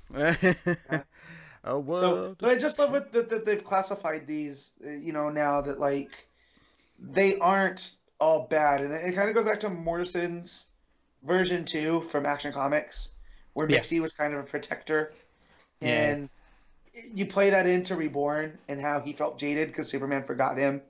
Is he is that imaginary friend, and him showing up here, and be like, it hasn't been 90 days yet. What am I doing here? That's a blast. I really like this issue. Yeah, me too. Jimenez's art it's always strong. I love his Superman, but the rest of the Justice League, like his Flash looks really good too. I really thought that was fun. And then the city turning into creatures. Your building just ate my building soon, man. Yeah, with the globe getting teeth and looking like one of the things on Mario that I'm fuming that Doomsday Clock came out this week. Why can I not? Because when we get to the end of the show, Doomsday Clock's getting everything. I'm not going to I can't give panel to your building ate my building. I mean, you can if you want. It's disingenuous. Yeah. It's a consolation prize. We all know it. But yeah, I'm just trying not to be distracted by what's going on right now. Pete's having some cat problems. He is. Oh. The audio listeners are just like, what the hell's going on? There's just a cat climbing over Pete. So I'm doing my best. It's not the usual one either. No. So Mixie has his fun, and then John Jones or Martian Manhunter tells him like, I can just make you say your name backwards. It's running on a loop inside your brain, So let's play ball. And Mixie kind of calms down, but I do love his maniacal laughter before that. Like, there's nothing you can do to stop me. Yeah. And then stop him. Like it's really well balanced. And then we find out like he knows all about Perpetua in this whole sixth dimension, which I thought was one of the cooler revelations that we've had since Snyder's done Justice League. Yeah, and he has been allegedly prepping Superman to be able to withstand this. Over the years, over the encounters, all the confrontations with him have led to him having a little bit of immunity, essentially. Yeah. He's kind of been vaccinated. Yeah. So what the sixth dimension is he says that which starts off the issue that the first dimension is just a single dot. It's like a period, and then the second dimension's a line, and then the third dimension is like you're adding depth. Fourth is time, and then fifth is just imagination. So what's beyond imagination, and how can you perceive that? I love this during this explanation where he gets to the 2-page spread of just okay, so here's the multiverse. We just see the multiversity map, and right now imagination goes all the way around that, and then there's something above it. Right, and it's like the control room. Yeah, and that's what the sixth dimension is, and only certain people, he says, can get there. Like there's the Brothers 3, which those are the not Celestials, Monitor and World Forger, right, and then Perpetua. Yes. And apparently not Superman. Although, we see that Bruce is like, well, should we really trust him? And he's like, yeah. Superman's like, hey, yeah, he's harmless. Nixie. Yeah, like, he's only doing this for our best, interest here. And I love that panel of Superman and Batman there. Say it with me. I'm Batman. I know, Bruce. Also, the pad and the suit. Look, I didn't read this book. People are going to think I didn't read this book. He is very distracted by a cat there. I have been accosted by a feline menace. Garrus just does whatever he wants. I did like this issue. I thought this is one of the best issues they've done. It wasn't too wordy. The team interaction was fun. The art was mostly good. There was a couple of things here or there. The odd little face that felt a bit off to me. There was one of Barry specifically, when one of the first pages you get the whole team. Barry's face looked a bit weird on that page, I thought. Go back and try and find it. I think there was one of Adriana at some point. I loved, going back to the start, Zatanna's taught, Diana some basic magic, so she's disguised them all as, firefighters by the look of it. Yeah, workers. Yeah. Yeah. Superman also stopping to help rescue a dog from a subway. Like, there's Jimenez just doing wonders with that. But yeah, and then so Superman being the only person that can go there, Mixie opens that door, and then they put him in, and then it's like 4 seconds later there's another knock. Yeah, there's the gang going. So how long is this going to take? Weeks, days, months? Decades maybe, and then there's a knock, and like aged, I don't want to say old, but aged Superman in white. He looks like Jor-El with the hair. He does. The beard. He looks like Jor-El. Yeah, and then the crown. Yeah. I don't know if that's quite the right word for it, for the headpiece that he's wearing there. All right, and then so Batman has Manhunter look out, like, is this really him? Like, are we being messed with? Looks like it to me. Yes. I like Hot Girl going, so well, the gray hair really works for him. You know? Like, I like that. And so he opens the door because he's figured it out and all the time there. He explains he spent a decade in the sixth dimension, and he's like, I got it sorted. Yeah. Yeah. And because I was thinking at this point, but if you spent a decade in the sixth dimension, like, you've actually spent 10 years away from Lois and all that. Is this how's this going to work? And of course the twist is that he's not. Like, this isn't really Superman. Superman's been sent to some dark place. Mm-hmm. So, but what I like though is when they get there, the Justice League steps into this, and they end up in front of the Hall of Justice with these future versions of themselves. Yeah, they're being referred to as the Justice League of Tomorrow. Yeah, and it's almost like the perfect versions of themselves. Because you got that Jor-El looking Superman. John has a White Lantern ring. Yeah. You've got Jean and Kendra with a little kid. Yeah. Yeah, with a half hawk, half. Yeah. Snyder says his name is Shane. Okay. No more violence in the valley, huh? No. The Flash thing is kind of apparently it's meant to be a merging of all three of them. It's Barry, Jay, and Wally. Barry, Jay, and Wally, or Barry? No, he said Wally. Jay. Wow. Yeah, no Bart for you, Matt. Yeah. No Bart, huh? Yeah. That hurts. Yeah. So Barry is combined with Wally and Jay to be a sort of ultimate Flash. Wow. Batman's obviously young. It's someone else. We'll find that out. It's giving me the Damian Batman vibes. with the big high collar, from but then the red feels more flashpointy. Right. And then like, is that Element Woman as Wonder Woman? Like, it looks weird. Doesn't look like Diana. I thought it was maybe meant to be Bada, but too small. Maybe. So, and then we get a what's happening and a hello, and it looks like Superman fell right into this trap where there's no sun. He's gonna burn out his powers, and it looks like there's many Supermen that have gone here. Yeah, and that's assuming that this isn't the sixth dimension somehow. Right. This could be like and this is just how it appears to him. It makes me think like where they went is the fifth dimension because it's imagination, right? Okay. And so to get to the sixth dimension, you have to go through the fifth dimension. So how do we know these aren't imps impersonating? That's possible.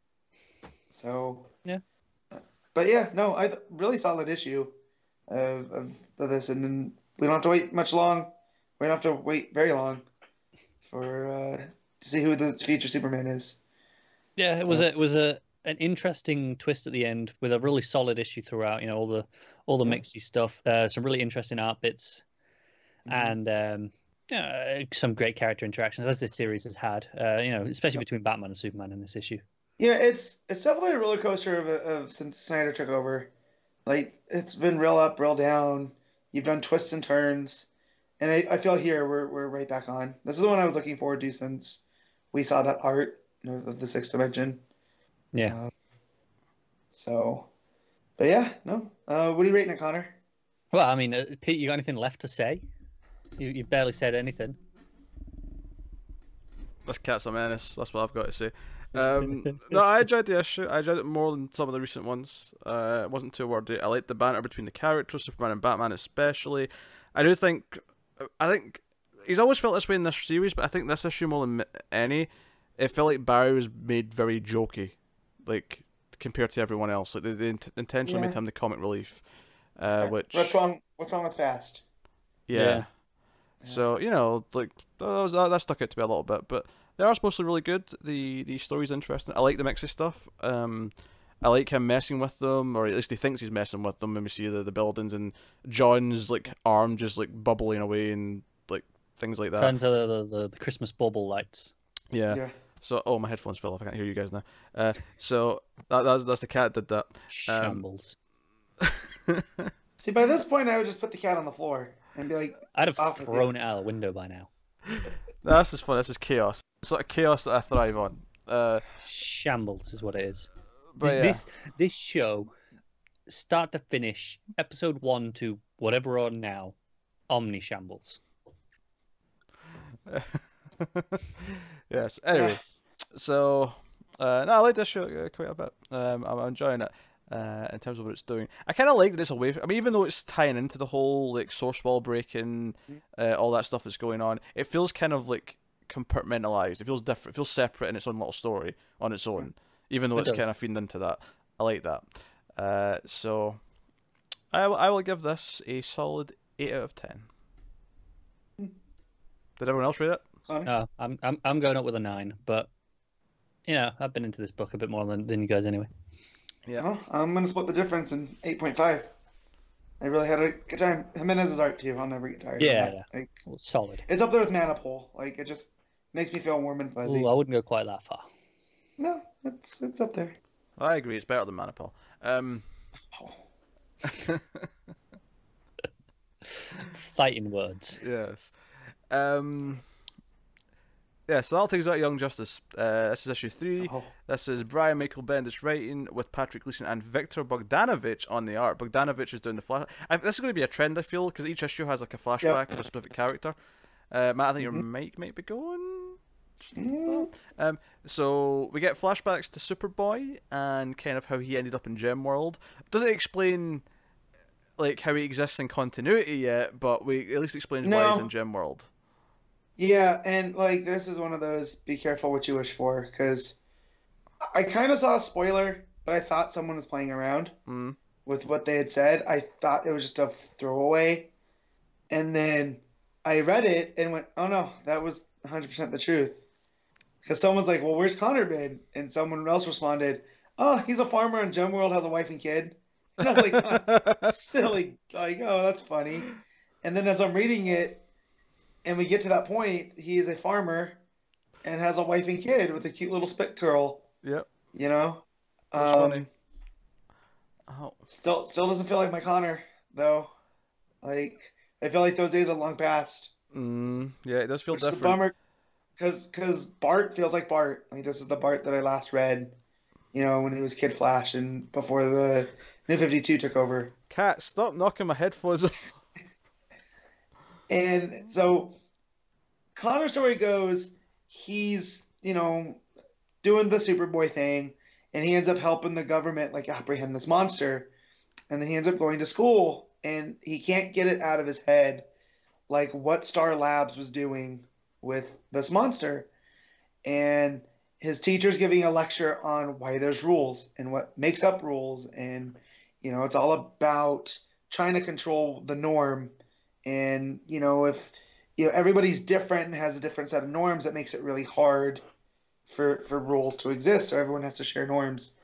And he kind of just, from what I gather, he's just kind of like, well, I'm not about this anymore. Like, I'm going to kind of do what I want because it's been that's been my default setting. Because I'm half Kryptonian, I'm half human. There's really no one else like me. So who do I judge my norms against? Yeah. And he goes back to the government facility and kind of just punches the walls down and upsets them. And they're like, well, you can't be here. We're going to have to deal with you. And he's like, well, no. Like, what were you guys doing with that monster? I want to know. He ends up finding out what they were doing, and it looks like they have a portal to Gemworld. Yeah, and that's how he ends up in Gemworld. He gets sucked in. And he falls through, and the page where he falls through looks gorgeous. It looks like a painting. Like, it does. Has all these colors going. It's him small against a black background. My favorite part of this issue, though, was Bart being like, oh, because him and Bart have their reunion dampered by some of these forces from it's Opal, right? Yeah, so it's his guard, you know, his force, police force, or whatever. And Bart's like, oh, you guys just messed up. You don't even know who this is. Yeah. Like, this is Superboy, and they're like, who? Yeah. It's a very Peter Quill moment. Yeah, so Superboy is like trying to like play it as if he's just he's a native there, right? Farmer. He's just a humble farmer. But Bart points out that he's got a Superman shirt on, and they start questioning it. So eventually, he just kind of has to like, you know, get fighting anyway. But he surrenders. Yeah. And Bart's like, oh no, this is bad. Yeah. In fact, it doesn't even start fighting because it ends when his wife and son pop out. That's the last we see of them.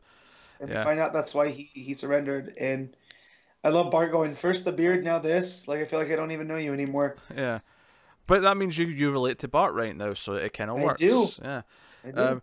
I will say I thought there were some structural things that were weird about this one. In that there's a nice section at the end where we meet all the rest of the team are now in prison, right? They're all in like dungeons. Yep. And they're all next to each other, and we just see, like, you know, Robin's like hand sticking out, and you know we see the light from Amethyst and so on, and it's just like, hey, is that you next door, Cassie? And it's like, yeah, that's me. It's kind of just that kind of thing. I really like these few pages, but it was kind of weird how it was just like this dump at the end of all the other characters. Yeah. Because it felt like I do feel like Bendis played it for laughs because you get a flashback how they ended up there. Is that Cassie lost her, you know, she flew into a rage and tried to fight these forces. And they end up getting taken. And she's like, this one's on me. And Tim's like, well, no one's blaming you. And Amethyst's like, no, I'm totally blaming you because I'm in this because it's your fault. Yeah, well, this is the exact bubble here. Reality itself is falling apart. I'm the only one who knows or can do anything about it. And I'm stuck down here. I totally blame her. Yeah. So it's got that Bendis banter. And I don't want to sandbag it because it's not the Connor that I want. You know, like, I have this whole thing, I'm getting Connor back, and I trust Bendis, but I don't want to penalize something for a story change that I'm sure is going to pay off. Yeah, well, I mean, the weird thing is that it still doesn't explain how he existed in continuity yet. We still don't have that answer. This just says that he was there before and got sucked into Gemworld. Now, I suppose the answer might be that he actually came from another Earth and went into this Gemworld. This wasn't on our Earth, which that may be the answer. Right. I don't know. I think like his murkiness in the backstory, well, it's enjoyable in and of itself, probably does make this the weakest of the 3 issues because it adds this kind of question mark to him still. Whereas I didn't really have those complaints last issue. Like Cassie's flashbacks were great last issue. Yeah, I was into them. So yeah, and Bogdanovic, I feel like he's born to draw super characters because his issues on Superman were great. I mean, New Superman, fantastic. This stuff, like Connor does look like Connor. He's the t-shirt and jeans version early on, and then he ends up in his traditional. He decides he's going to put the leather jacket back on. And I'll give it the credit where they've kind of made it work where there's like this like fill in doing like a chunk of each issue because it's like. No, like each issue is going to have a flashback for a character, and those flashbacks are going to be in like a different artist each issue. But Gleason's doing maybe half to 2/3 of each issue, so he's keeping up. His art looks great. His art looks fantastic. And I look forward to that. And I feel like it's a good magic trick that I care so much for all these characters that I'm looking forward to the next one. Even though this one disappointed me just a tad, like I can't wait to see like what Tim's been up to or what Bart was up to, and who's going to handle the art there. Because like last time we had Lupacino, this time we have Bogdanovic. So who's coming up to the plate next? Joe, I really liked though, I think Bart being in shock at how different Connor is and worked a little bit for the audience who's like, wait, this isn't our Connor. Like it kind of it works. There's someone having that reaction. Something is different here. And what Bendis has been saying is like this isn't even the lineup. So it makes me wonder if like, guys, we're getting Connor and Young Justice back, but he's like, oh no, he's gonna stay in Gem World.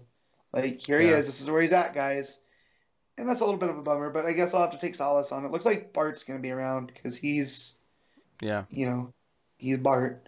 There's no question there. So, but that cover too. This is another one that's spoiled by the cover and the variant covers because they're both. I think that's a Shaner, the Shaner version with all the colors. What are you rating the book, Matt? I'm gonna give it a 7.5. Like again, nothing against the art, but I actually am going to agree. I think it just doesn't quite make great because there's still some weird murkiness to Connor's like existence. and so I'm glad that we came to the same one because I felt like it was just my bias of wanting my Connor back, and I think that at least if anything, this gave me the hey man, it's time to move on. There's other characters out there like Wally West. Yes, let's not ruin Wally West. Let's make sure Wally West is healthy and is going to continue. Or Booster Gold. Or Poison Ivy. This sucks. That'll take us on to the Green Lantern issue 5. Grant Morrison writing with Liam Sharp on the art. And my cat couldn't have picked this issue to terrorize me. That'd be too convenient, wouldn't it? Yeah. Take it away then. So this issue is the one where Hal is trying to become a Black Star, right? And it's the vampire queen who from last issue has taken him to her planet. So it's called Vor, Planet of Vampires. Of course. It looks suitably gothic and dingy and amazing. Vampires, you say? Yeah. Oh no! You don't read this book. You don't get to do it here. Do it. Do you know what I once enjoyed featuring vampires? There was a hit television show called Buffy the Vampire Slayer. It's a delightful time.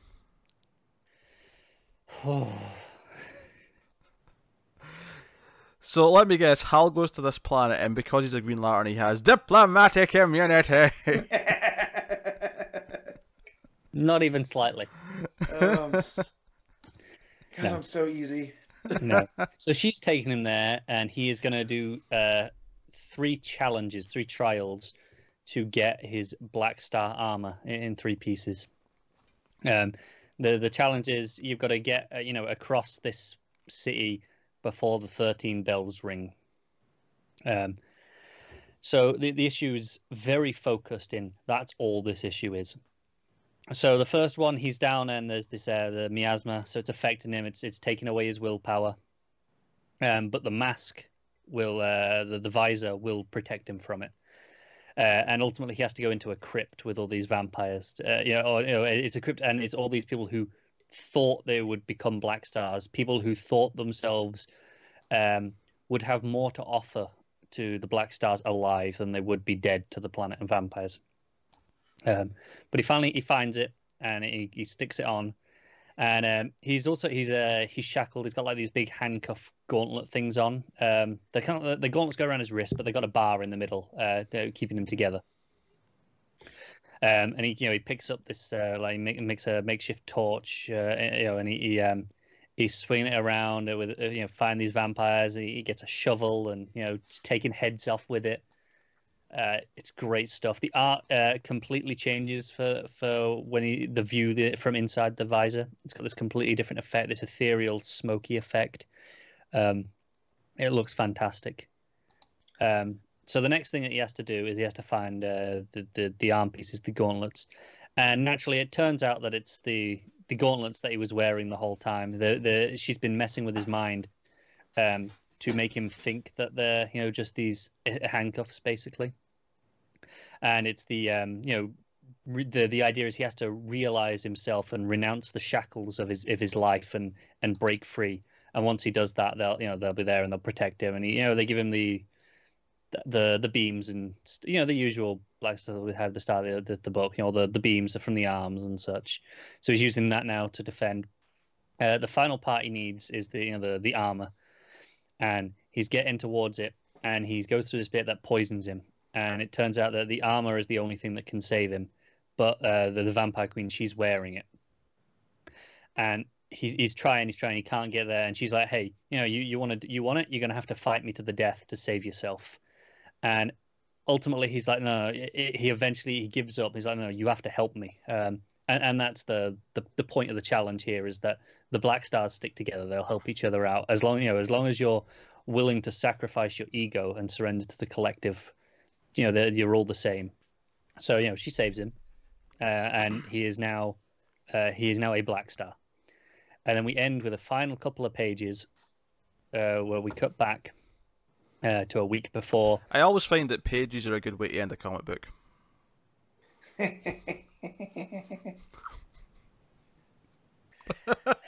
shouldn't encourage this, Connor. I'm sorry. What's when he says we end with a final couple of pages? I'm like, yeah, well, that's usually how they end. Mm-hmm. They cut back to Hal talking with one of the Guardians, and the Guardian's basically like, "Hey, there's a traitor within our ranks, and they're going to be exposed. It's it's going to be you. It's basically we want you to be a double agent. You're going to have to do things. We'll expect you to flaunt the rules, even kill without sanction. Something will come up." As it always does. We want even though it's technically he has permission, to have done that murder that it was. I think that was the last thing you guys read, right? Yeah. So it was actually part of the plan so that the Black Stars would accept him.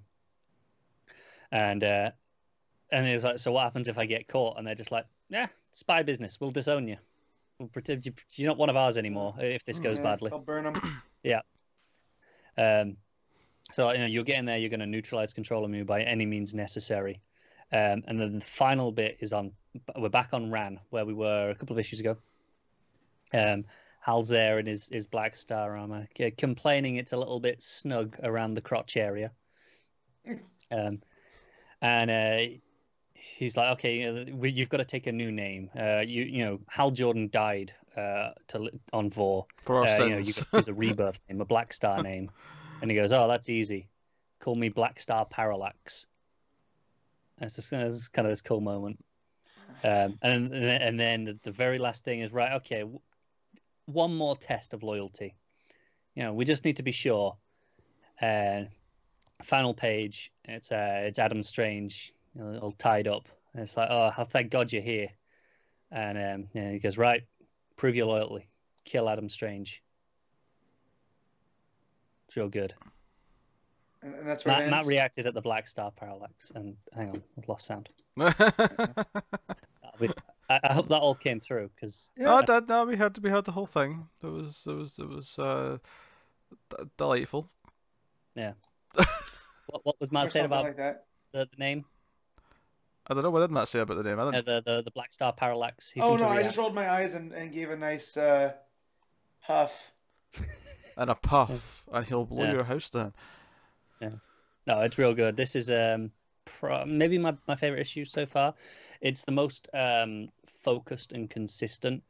Because it is, 75% of it is just these trials to get the armor and becoming a Black Star, and then we get you're a double, which obviously I've been saying it for the last 3 issues. I know this is coming. It's part of the plan.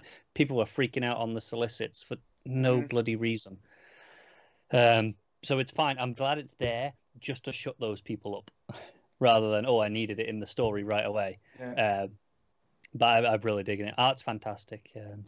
Especially all the otherworldly stuff that we get when we're looking through the visor. Give it an 8.5. Well, we're about to go on to a book that's relevant to what I'm about to say, actually, but I'm going to interrupt your scheduled programming with some good news, some breaking good news.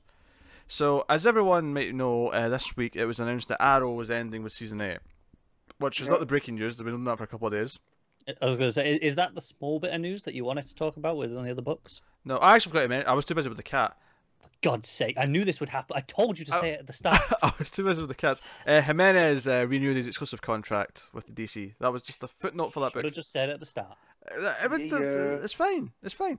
Anyway, so Arrow's ending, Play-O to joy, because fantastic. So it's ending with a Season 8, 10-episode season, which happens to be right around the time that Crisis is going to happen in the shows. So I wonder why they picked that. But here's the good news, which is very minor by anyone else's standards. But sorry. There's more good news. There's more good news. Not the good news. That was the amazing news. Yeah, that was the amazing news. So on television from the Multiverse, which is the show me and Connor do, where we talk about the DC TV shows every week, I commented that there was 19 total episodes of Arrow left until it's over. Turns out there's only 22 episodes this season, which means there's actually only 18 episodes of Arrow left. My liver just celebrated again. This is good news, people. This is great news. I'm so upset that Grant Morrison decided Green Lantern needs vampires. Hey, it's space vampires. Now I can't go. You know who asked for space vampires in Green Lantern? Nobody, because clearly Grant Morrison thought, hey, this is a great idea. It is a great idea. I feel like someone somewhere did ask for that. I think this is not that weird that someone asked for it. Someone was asking for space vampires. There's a fair thing to go, oh, do you really need this? That's a fair question. But that's someone what my subtext is. Damn it. My subtext. And to talking to Superman, quit telling me and Pete we need to read this. Start bothering Connor to read Young Justice or Superman or Action. All right? I get it, man. You love Morrison. You love Morrison like I love Johns. I get it. But that would just upset me. It's better I don't read it, because I'd come in full fury, ready to go. I don't know. I think this issue you would have enjoyed the most. I mean, I know you've got to hang up on the vamp thing, but they're not going around. Oh, it's nighttime. Yeah, they're not going around with fangs sucking blood. Like it's just the kind of the visual look lines up with them, and it's a vampire planet. So it's not like they're going around feasting on the people. It's just it's a very focused, straightforward issue. So they're space goths, and they're not even vampires. I mean, I'm sure they are. I'm sure they drink blood, but we're not seeing much of it. They just are. All right, let's move on to Green Arrow issue 50, the final issue of this current Green Arrow series. Collin, Kelly, and Jackson Lanzing writing with Javier Fernandez on the art. And it's long as balls. It's a longer issue for issue 50. I'm just gonna be upfront. I did not like this issue. It definitely feels like they rushed the ending. Yeah, I don't really like it that much either. I think, just quickly about the art, Fernandez is usually pretty solid. I thought there was a couple of weird faces in this, though, especially with Dinah. There's a couple of pages where she was like kicking or something like that, and she was like screaming at someone, and it just looked weird. Her facial structure looks completely. It's very round. Very round. Yeah. The breakdowns towards the end, though, I thought that really helped with the pacing. There were some breakdowns in the action where like there's an explosion in one of the houses or something like that, and that looked quite good. There is some good art in here, but I think it's such a frustration, because I know the writers have spoke about how when they were brought on, they had the plans for a relatively extensive run, by all accounts, And then they were I think told, that was the Bensons, wasn't it? No, these ones. Oh, The ones doing they're doing this last couple of issues, Kelly and Lanzing.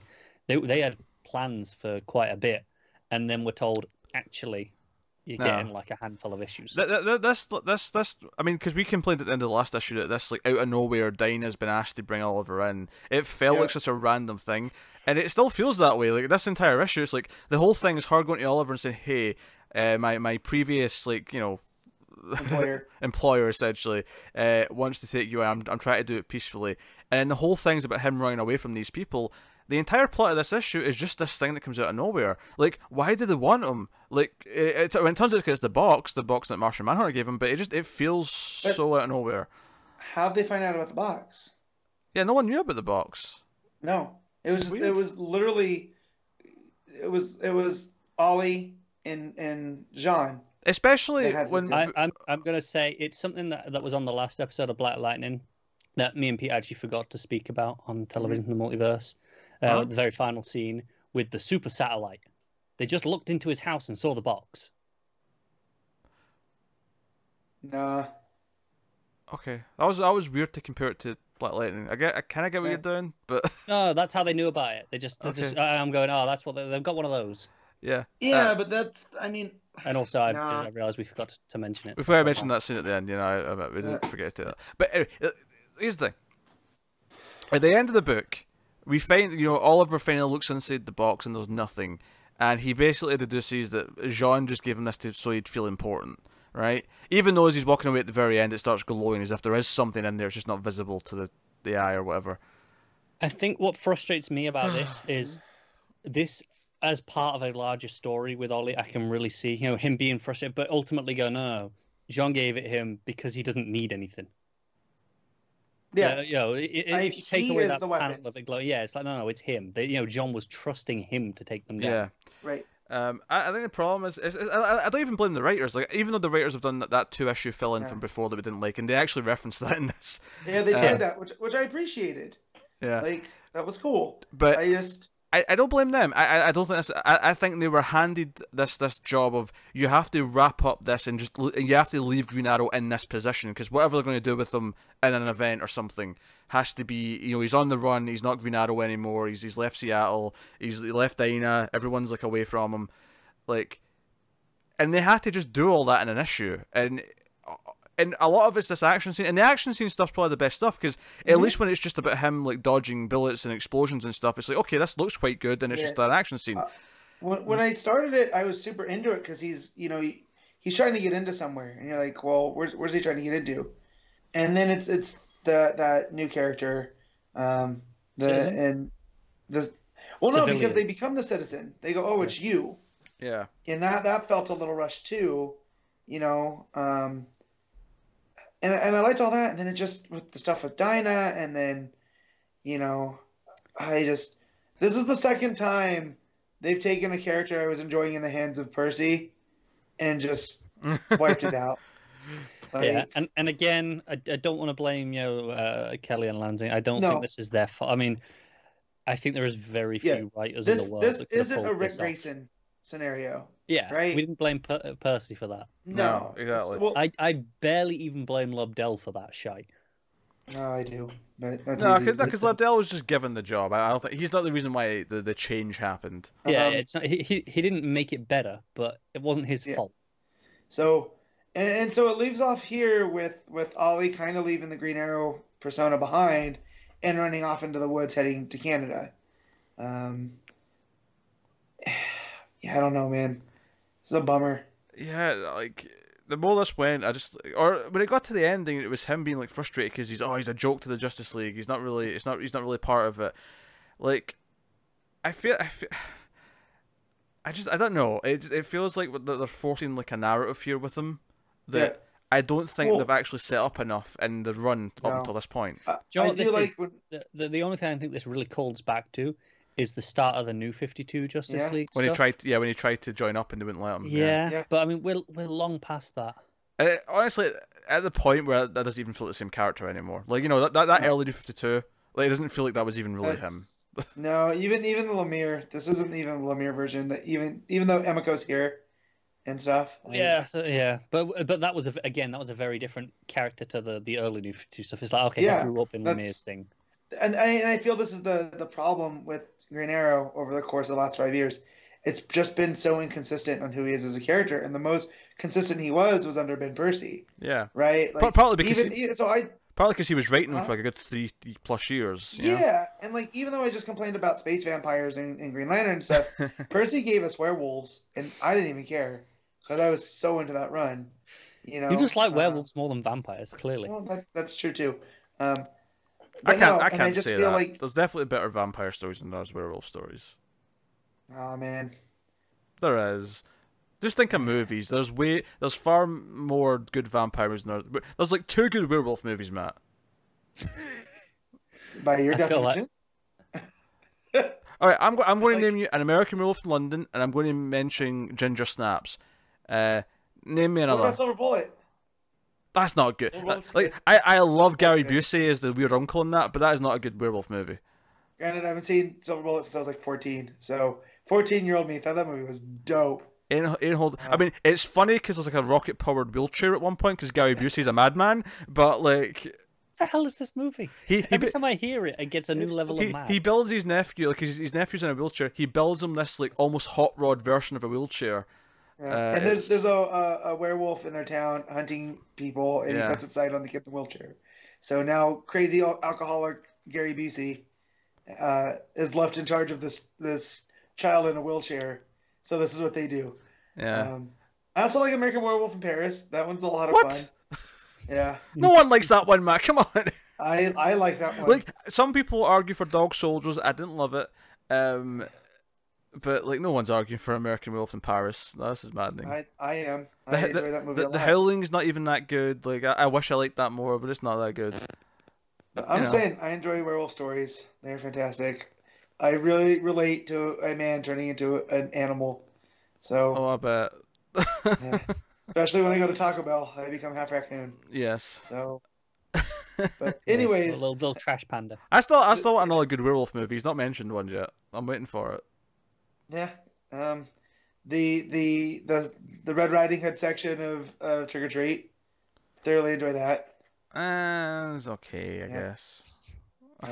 It's the closest you've come. Yeah. I was like werewolves. What do you want? There's 2 good werewolf movies. I stand by that. Anyways, yeah, just whatever they do with Green Arrow, I hope at least it's consistent. I hope they can nail down the Ollie character, and just I feel like Johns knows something because him and Dinah were on that ship heading to Mars. That's true. So, that's true. Wherever he's at, and if he is like rogue agent Green Arrow, and his whole mission is to be that safety valve.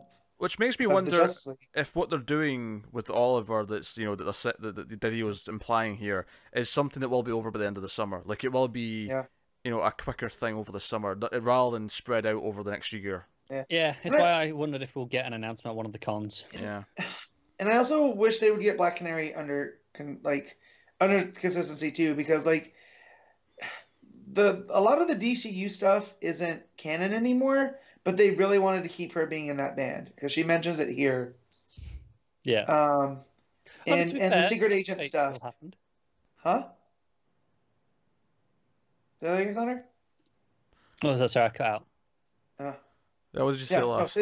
I said Dr. Fate still happened from that run. Yeah, and that's 2 things, but the rest of them I feel like there's too much going on with Dinah, like secret agent, and she was in a rock band, and she's Green Arrow's girlfriend, and I just like give me Birds of Prey version of her that's simple and consistent. A Birds of Prey book, that would be lovely.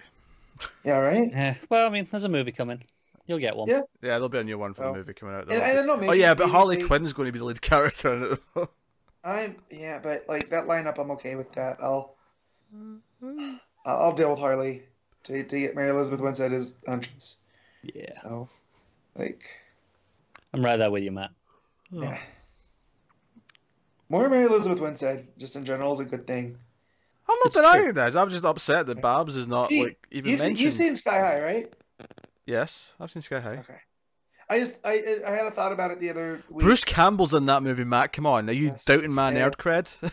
No, I'm not doubting your nerd cred at all. I just I love the idea that Pete judges nerd cred on Bruce Campbell's. I understand had you not seen it, I could understand how it would have slipped through the, but yeah. I saw that before I knew who she was. I don't remember her being in it, but Well, I know who she was because she was, and her character name was Gwen Grayson. Like, I did not love that name. That has to be intentional. It's like comic book characters just got mashed together, and out comes Gwen Grayson. Yeah. Oh dear. It's like Gwen Stacy, but now she actually has the ability to not fall to her death. So because she can do flippies, like she can do Dick flippies. Grayson. Yes, she can do flippies. She's an acrobat. Yeah, Green Arrow 50 was kind of rough. Like, it wasn't terrible from start to finish, but ultimately it feels like it's forcing a narrative for the end of it, for where Oliver is. That just feels rushed and kind of unearned. I did like that part with Dinah, where he's like, "Well, yeah, she was a master in jiu-jitsu and judo." And just the way that was handled, I thought, like, Ollie talking about her, that there was another part that was really clear. I thought that was the writers had a clear point. That was the other thing. Like, her and Oliver have been in a good place, relatively speaking, since Rebirth started. And I feel like this just very quickly had to break them up without any, build-up. It was just like, oh, she has to take him in, so they're going to have to break up. Yeah. So that's why, again, we don't want to fault the writers at all on this. It's just, it's a really messy issue that was tasked. Like, I feel like they put 5 issues worth of stuff in one issue. Yeah. And let's just let it go. I like the moment where he's falling through the sky from the plane and she has to, like, soften his landing with the scream. Mm-hmm. Yeah. I like that. That was a good moment. Touch. Yeah. So. I hope he was wearing earplugs. Yeah. What are we rating Green Arrow 50 then, Matt? I'm in at a 5.5. Connor? Straight 5. I'll go straight 5 as well, so that's not a good average.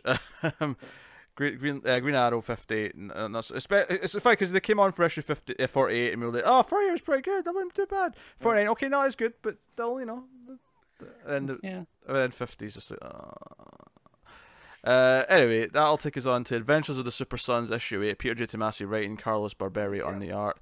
I feel like our discussions of this are getting quicker and quicker because there's very little to say about it. Mm-hmm. It's just fun and good, and there you go, there's your review.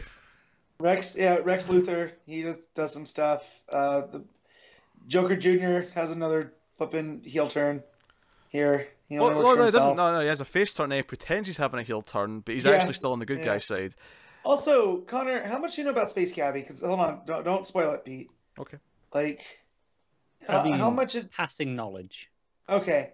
Why? So then, apparently all the Space Cabbies are basically automatons, because Joker Jr. talks about how he terminated Space Cabbie, and John's like, "You killed somebody?" He's like, "Oh no, it's fine. They all come from the same place." Like, assembling. So I don't know if that's Joker Jr. justifying that he murdered Space Cabbie, or which universe are we in here?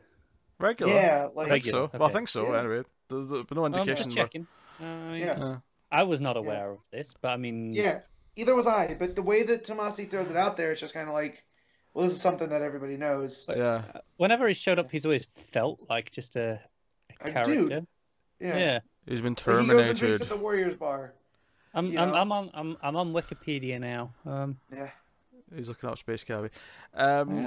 So basically, they're just trying to find a way off the planet, and they're looking at how they can escape. And they eventually get. It's like a vroom tube, they call it. Yeah, credit to that. All these planets are tied together by this vroom tube, and it allows easy access on and off of this basically penal colony. Yeah. Also, the idea of a Green Lantern cadet program is actually kind of cool. Like, I had issues with it before, thinking that he was lying. Well, I don't think he is. Like, no, because it sounds like something the Guardians actually do in the hopes that you'll be worthy at some point. So he's not actually got a Green Lantern ring yet, but he's got the uniform and he's in training. Yeah. No, I like that. I like that they've got this other, like, essentially they're building like a mini Justice League to fight the mini Legion of Doom. Because Lex has way more people now that he's turned into like Earth villains. And at the end of the issue, he like basically sends Superboy and Robin and the Green Lantern in training into the tube somewhere. He's like, I'm not going to chase after them. You know what? That's in the past. I've got a galaxy to take over. So he's got loftier goals. He wants to take over the galaxy now. And that's basically it. And also, Robin, in the last week that they've been in this planet, built himself a Batcave. Multiple Batcaves. Multiple Batcaves. He has different safe houses. Different sectors. John's like, of course you did. Yes. Because that's what you do. Yes. Which did make me laugh. But I read the wiki page, regular wiki, not DC wiki, right. but not a single mention of this. This all talks about it being a person who, had a life and then became a space cabbie. Mm-hmm. So then, yeah, I don't know. Maybe Joker Jr. just off that dude. Yeah, no, this says here, originally he was a fighter pilot, took jobs as a laborer and pilot for hire, eventually took up driving cab number 7433. He is a member of the Cosmic Order of Space Cab Pilots and Veterans of Alien Wars. It's a fake history. So it's fake memories implanted, so he thinks he's real. Sure. No, it was just it stuck out to me because it was so nonchalant. And I was yeah. Like, whoa. Yeah, it didn't make a big deal of it. It was very just kind of matter of fact. Yeah. Yeah. Yeah. Something I'm not familiar with, and a brief cursory glance at Wikipedia is not telling me anything. Yeah. And art again from Barberi, solid. Yeah. Yeah. It's very cartoony, very expressive. Colors are bold. I do love how deep Tomasi's going into the villains pool to pull out some of these, Lex Luthor, Rainbow Raider, Legion members. Yeah. There's a whole bunch of wacky ones now. And like Manta's like saying, "Oh, you've actually got powers. I just have to deal with a suit that only really does stuff underwater." But the helmet's pretty tight. I think was the line. So it's fun. I just feel like this is, I don't want to call it a throwaway because it's not, but it's like, it's a junk food version. Yeah, it kind of is. Like, I feel like if this was on a busier week, it might get dropped because it would a lot of books and it doesn't feel like it's something that needs to be read. But it is very fun. So, as long as it's on a light week, I'll keep reading it. Even though the discussion from it's really quite basic and simple at this point. It's still good. It's still fun. Yep. I didn't like this one as much as last issue, but it's still a solid 7. So I don't know how you feel, Matt. Yeah, I'm gonna give it a 6.5. I think you liked it a little more than I did. It's junk food. Like, did you enjoy that brownie? Yeah, it was good. It was a brownie. Yeah. You get what you're expecting, right? Yeah. Which takes us on to the final book of the week, which we all read, and that is Female Furies issue 2 by Cecil, Castellucci, and Adriana Melo on the art. Oh wait, I didn't read this one. Oh shucks. Oh, now the corner. Oh well. Oops. Yeah. Matt, what happened? Yeah. So this issue basically boils down to all the Furies are kind of jealous of Arlie because of her preferential treatment by what's that scumbag's name? Willick. And he keeps sending her gifts and stuff. And no one still has caught on that they killed Steppenwolf's bastard, who was, damn it, there's all these names. There's a lot of names, the dude they buried him. They killed this. Yeah, the dude they. Hold on, where's his name? Looking. Who cares? Steppenwolf's bastard. Yeah. But yeah, so anyways, Barda starts like getting at Orly too, because like, well, this was the mission, and if you keep failing, you're our leader. You're the reason that we're not ever going to, that we're never gonna be able to be in Darkseid's like grace and whatnot. And the whole issue is kind of like how a society can turn women on each other versus trying them to help each other. Because through all of this, they look at all this like it's Arlie's fault, even though she's just a participant in all this. She has really no agency, because from her fellow Furies to Granny Goodness, they're telling her just suck it up. So it's like, yeah, your life sucks, but you're not allowed to be weak. They already look at you as weak. Be strong. And you come to find out that Willick, it seems like he's raped her. If not, there's definitely non-consensual stuff going on, that she ends up getting pregnant, and she doesn't want anything to do with this, and she gets super depressed, and Granny's like, no, we're gonna do something with this, we're gonna end up turning it on them, but you need to keep going out there. And she doesn't want to, and this leads to a feud between her and Barda, and Barda's like, well, I'll be a leader, I'll be a better leader than you one day, because I'm not going to deal with this. I'll do what needs to be done. And they end up finding Steppenwolf's bastard that she killed, and they blame it on New Genesis. And so Steppenwolf ends up leading this mission to go take out Hyman and his family. Except Orly takes out the I think the daughter, but not their grandkids. She takes them away, and Willa kind of is like, "Well, I'm onto you, and if you do anything like that again, that's it. We're taking you out of the Furies, and you'll be put into prison." She fights him, and she tries to speak up for herself, and it basically drops the dime on Willick in front of Steppenwolf, and Steppenwolf turns it back around on her and calls her a nasty woman, which is where the title comes from. And they go see Darkseid, and Darkseid turns it even more onto the Furies that this is all Orly's fault, that they can't be taken seriously. And then this is where I got kind of lost in all of this, is that Granny Goodness has this plan, and it seems to involve Orion and Orion's mother. Not too quite sure on where all this goes, but she ends up sending Stampa and Bernadette over to the Forever People to kidnap, I think it's Beautiful Dreamer, because whatever Granny Goodness's plan is going to be involves this. And she ends up showing like these, it looks like nightmares to the Furies to motivate them. But yeah, it's pretty grim stuff that happens throughout, and it didn't make me feel good reading. I'll tell you that much. So if that's what the writer was going for in the art, it sounds like that is part of the intention. Yeah. Yeah. So, it's a mini, and I'm curious to see what happens with Orly, because again, last time I checked, she's not part of the Furies that we all know. But it makes me feel icky as this is going on. I think that's the point, though. I think it's supposed to feel icky. She has a shower sequence where she's trying to scrub Willock off of her and whatnot, and I'm just like, ugh. I read comics for escape, not for type of this and crushing reality. With these new gods, and so, and again, I'm not that well versed in the new gods mythos, so I don't know if that was meant to be Orion, or whatever this plan is. If Orly getting pregnant is what put that, let's swap kids or whatever, because she talks about how that works, but then she also talks about Scott Free being there. So I don't know. Maybe it's a hope or maybe I can send them over to New Genesis and they can have a good life.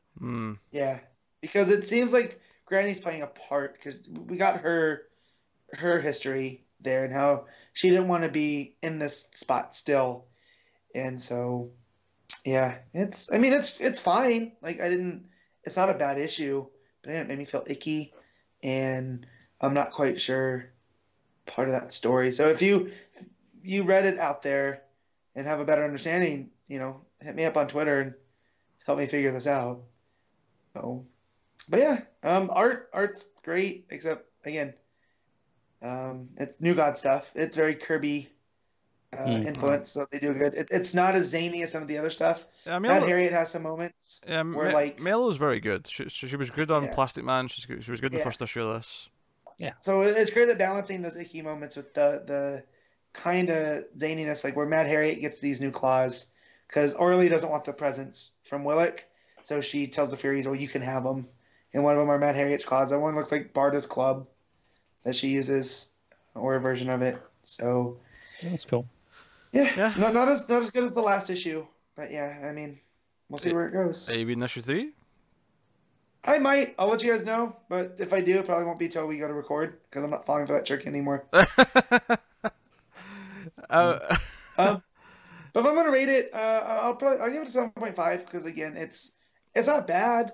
Yeah. It's not my thing, definitely, but because I tend to shy away from things that make me feel gross. It's like, well, I'll never watch Old Boy again. As great shot as that movie was. Oh, Old Boy's fantastic. Actually, I was I was glancing at my phone and I was led to something I think I did know about, kind of, but I'd forgotten about it, and it's really depressed me. This is DC Comics related before I go any further. So, were you aware that just before the New 52, there was supposed to be Nick Spencer was taking over Supergirl, and it was going to spin into a new Young Justice book? Did not know that. Right, they'd solicited the first couple of issues, and it was going to be Supergirl leading a team of Stephanie Brown, little Iris West, right? You know, Wally's daughter, Irie, Damien, Miss Marsh, and Blue Beetle, and Static Shock. It's going to be Nick Spencer. Team. Yeah, and Nick Spencer has the banter for that. Yeah. And I'm like really depressed now looking at this. One of the because the cover for one of the issues is. And then they lost New into 52. Marvel. Yeah. That's so. Did you? How's his Spider-Man? Is it pretty good? It's pretty good. Yeah, it's solid. Enjoyable. Yeah. Enjoyable. It's not my favorite Marvel book. You know, I wouldn't even put it in my top 5 Marvel books, but it's solid. Yeah. Dependable. Yeah. Now your Captain America and your Daredevil, and your West Coast Avengers. Yeah, Thor. So you're telling me to go get Zdarsky's Daredevil? Yeah. He knows that Thor's good though. He doesn't need me to tell him Thor's good. No, I know. Yeah. I'm just making a point of telling the listeners because you haven't caught up yet. You disgraceful person. I'm working on it. I got super sad this week that Aaron kind of announced that once War of Realms is done, he's done on Thor. To be fair, 7 years, not bad. No, Pete, I get that, but like, it's my go-to Marvel book. It was the only Marvel book I was reading for a long period of time, and I don't know who can take over that. Like, it's like they had to bring Wade back to follow up Johns from Flash because it just felt like. So yeah, I don't know. I'm bummed out.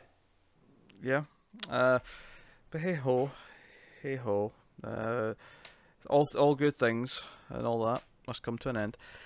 So that actually brings us on to the final part of the show where we pick our favourites of the week. We do our top 5, we pick our favourite panel / moment, favorite best art, best cover, all that kind of thing. So we'll start off with best panel / moment. So which panel from Doomsday Clock will it be? Yeah, I literally spent half of while Matt was talking about that book going through the issue and going, right, which one am I going with? Yeah. I mean, I don't mind. So if you want me to go first, I'll. I mean, it's hard because I'm thinking about the moments and there's so many that kind of stick out. But is it possible for me to not just pick the moment, the moment where Manhattan just kills them all, like that moment with a flash of light? Like, hey, if you want that moment, did anything hit me as hard in comics this week or even this year so far as that moment did? I don't think anything did. So I'll go with that. It's an easy one, but what you got, Matt? So it's the roll call, but more specifically, it's not only because like it's Gary Frank art and he's drawn all these characters, right? But the Charlton comics characters at the end. That's what he ends with. Yeah. And it's just a great, like, this is all coming from that. Yeah. Although I really wanted to put Guy Gardner punching Manhattan. I nearly went with that. I was so close. It's the old one too of him punching him out and they go, wow, I think I killed him. It's the smile afterwards because is that it? Nah, so if I was going to go with the Guy Gardner moment, it'd be the end of the Guy Gardner moment when Manhattan takes his ring and he's just like in shock and awe that he's just been emasculated. I'm more shocked that Guy was wearing clothes underneath because he's the type of me that just is like, ring will do it. The ring will do it. Yeah. What's your pick, Carter? Because that was my runner-up, the 1-2 bit. But ultimately, I'm gone with magic. It feels good to still learn, and he says it with a smile on his face. Yeah, that's kind of terrifying coming from Manhattan. Yeah, there you go. So best cover of the week then. Next. Doomsday Clock. I mean, the one where it's all the costumes of the heroes that he's just... No. The regular one. The Legion ring floating. Yeah. The simplicity, it's so good. I gotta go with the other one if I'm picking one of those. I don't want to shout some other ones, though. I actually think the Green Arrow variant is quite good. Do you know what? I was a little... Because the credits page said that was a Doc Shaner cover. The little Shaner, I know. And I was like, really? I went back and looked at it. I was like, that's Shaner. Because Shaner did a Batman cover as well, I think, this week. And is that Shaner? I think so. Because that's my runner-up is the Batman one. I think that was Shaner. Let me go check the credits page. It looks like him. Yeah, that's what I thought. And did you say he did a Young Justice one as well? I think so. That's a busy week for him. That's why he's not in any books, because he's too busy doing cover. I can with let me double check the Young Justice. I can tell you with certainty what the worst cover is. Go on. It's the Justice League variant. I can't remember it. Hold on. Oh, go and take a look at that beauty. I'm going to go look at this Justice League variant. Yeah, Doc Shaner did do the Young Justice. So 3 variants in 1 week from Shaner. And he's still missing out because Doomsday Clock. Oh, baby. Oh. Is that Liefeld? Nice. You mean that big patch with his name on Batman's leg didn't give it away? I noticed that, yeah. He actually puts his signature in a patch. I was looking at Batman's mouth and going, that was at Liefeld. Oh dear. Oh dear, oh dear. All right, best start of the week. Right, Gary Frank all round. Yeah. Okay, good. Let's just carry on. Oh man, it's sweeping, isn't it? My runner-up would be good... Batman, though, just for the record. Runner-up would be Batman. I thought the art in Green Lantern was excellent, and Justice League was real good, but... No, Justice League was good. I can't fault Justice League as a pick either, but... I love Jimenez, though. I'm partial. Yeah, like I said, I preferred the Batman art over Justice League, but it's Gary Frank, so...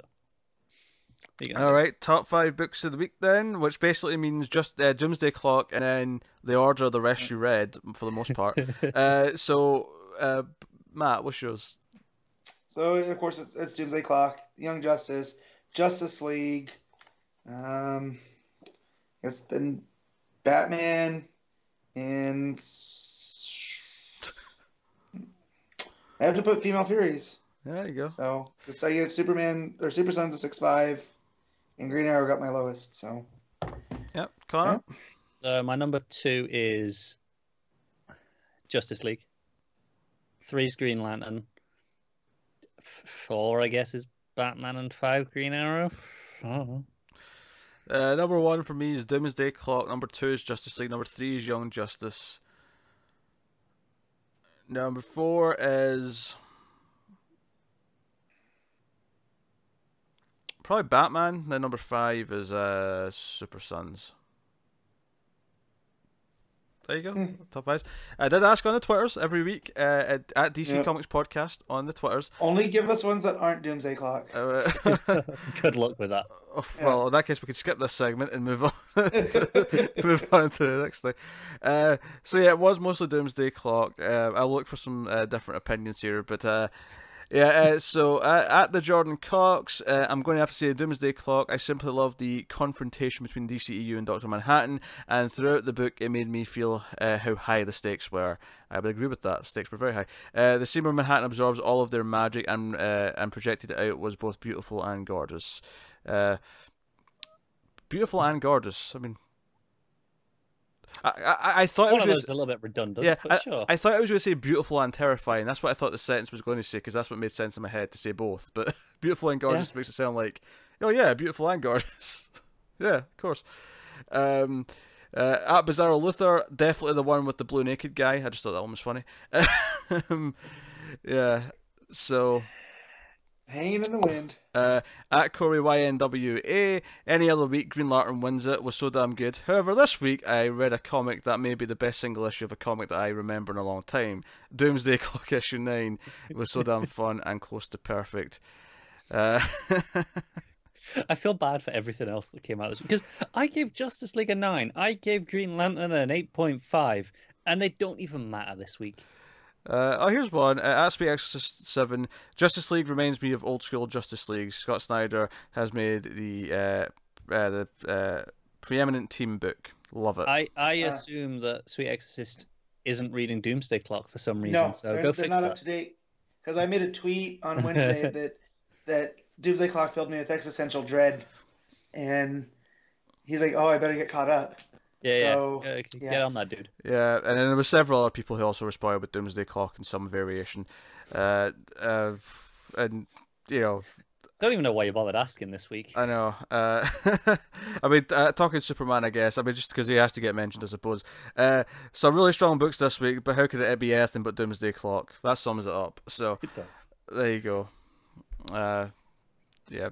Oh, okay, there was one vote for Green Lantern. There wasn't really much of a comment to go with it, but there was a Green Lantern issue 5 response to. So there you go. That is that. So always check out on the Twitters at DC Comics Podcast, because I do ask every sort of Friday night, early Saturday, for your picks. Also, actually for Elsewhere as well, the other comics podcast that me and Connor do. Me and Connor do another podcast called Elsewhere in the Multiverse, where it's Marvel and other publishers and other things we're reading. We do that midweek. So yeah, keep an eye out for that. But yeah, so I should tell you what's coming next week. Not Doomsday Clock, that's for sure. Definitely not Doomsday Clock. Coming up next week on the DC Comics slate, we have Superman number 9, Wonder Woman 66, The Flash 66, Justice League Dark number 9, Supergirl 28, Hawkman 10, Titans 35, Catwoman 9, Wonder Twins 2, the Batman Who Laughs, the Grim Knight issue 1 is a one-shot. So that's sort of splitting up the Batman Who Laughs mini. And then also out next week that we are not covering is Electric Warriors number 5 and Red Hood Outlaw number 32. And maybe Catwoman number 9. And maybe Catwoman number 9. No, Matt's going to read it, it's fine. See who forgets that they weren't supposed to read it. Matt's going to read it. I can tell. Matt's going to read it because he's going to forget that he was supposed to skip it. Yeah. Probably. Anyways, my house makes weird noises when I'm the only one here. There's a thump from the roof. There's just a thump from over there. A thump here, a thump there, a thump everywhere. Yep. Dear, too much thumping going on in Matt's house. Yeah. As one would say. Anyway, so that pretty much wraps up the show. The show's a poo. You can get us on patreon.com/MailFuzzTV if you want to support the show and the channel and everything we do here and keep the show coming, keep us affording all the books, all the rest of it. You can do that over there for as little as $1 per month. The $5 tier, you get the monthly bonus episode that me and Connor do on a trade or whatever, and you get voting rates in that every couple of months as well. So go have a look. You get access to the special Patreon only channel on the Discord. So yeah, go to the Patreon. You can have a look at it and see everything that's on offer. So go have a look at that. You can also support us, of course, by liking, subscribing, rating us on your podcast app or YouTube. And you can, of course, also buy merchandise should you wish. If you want a Comics from the Multiverse t-shirt, hoodie, or hat, there's links in the description for both the US and the UK stores. So go have a look at that too. But that's it. That's everything. And that's all my plugging, I think. Turned into quite a meaty show, given we only had like 7 books. It did. Of course, there's also those Batman movie reviews that me and Cara have been doing, which you can get on the YouTube page or on the Mail Fuzz Movies podcast feed.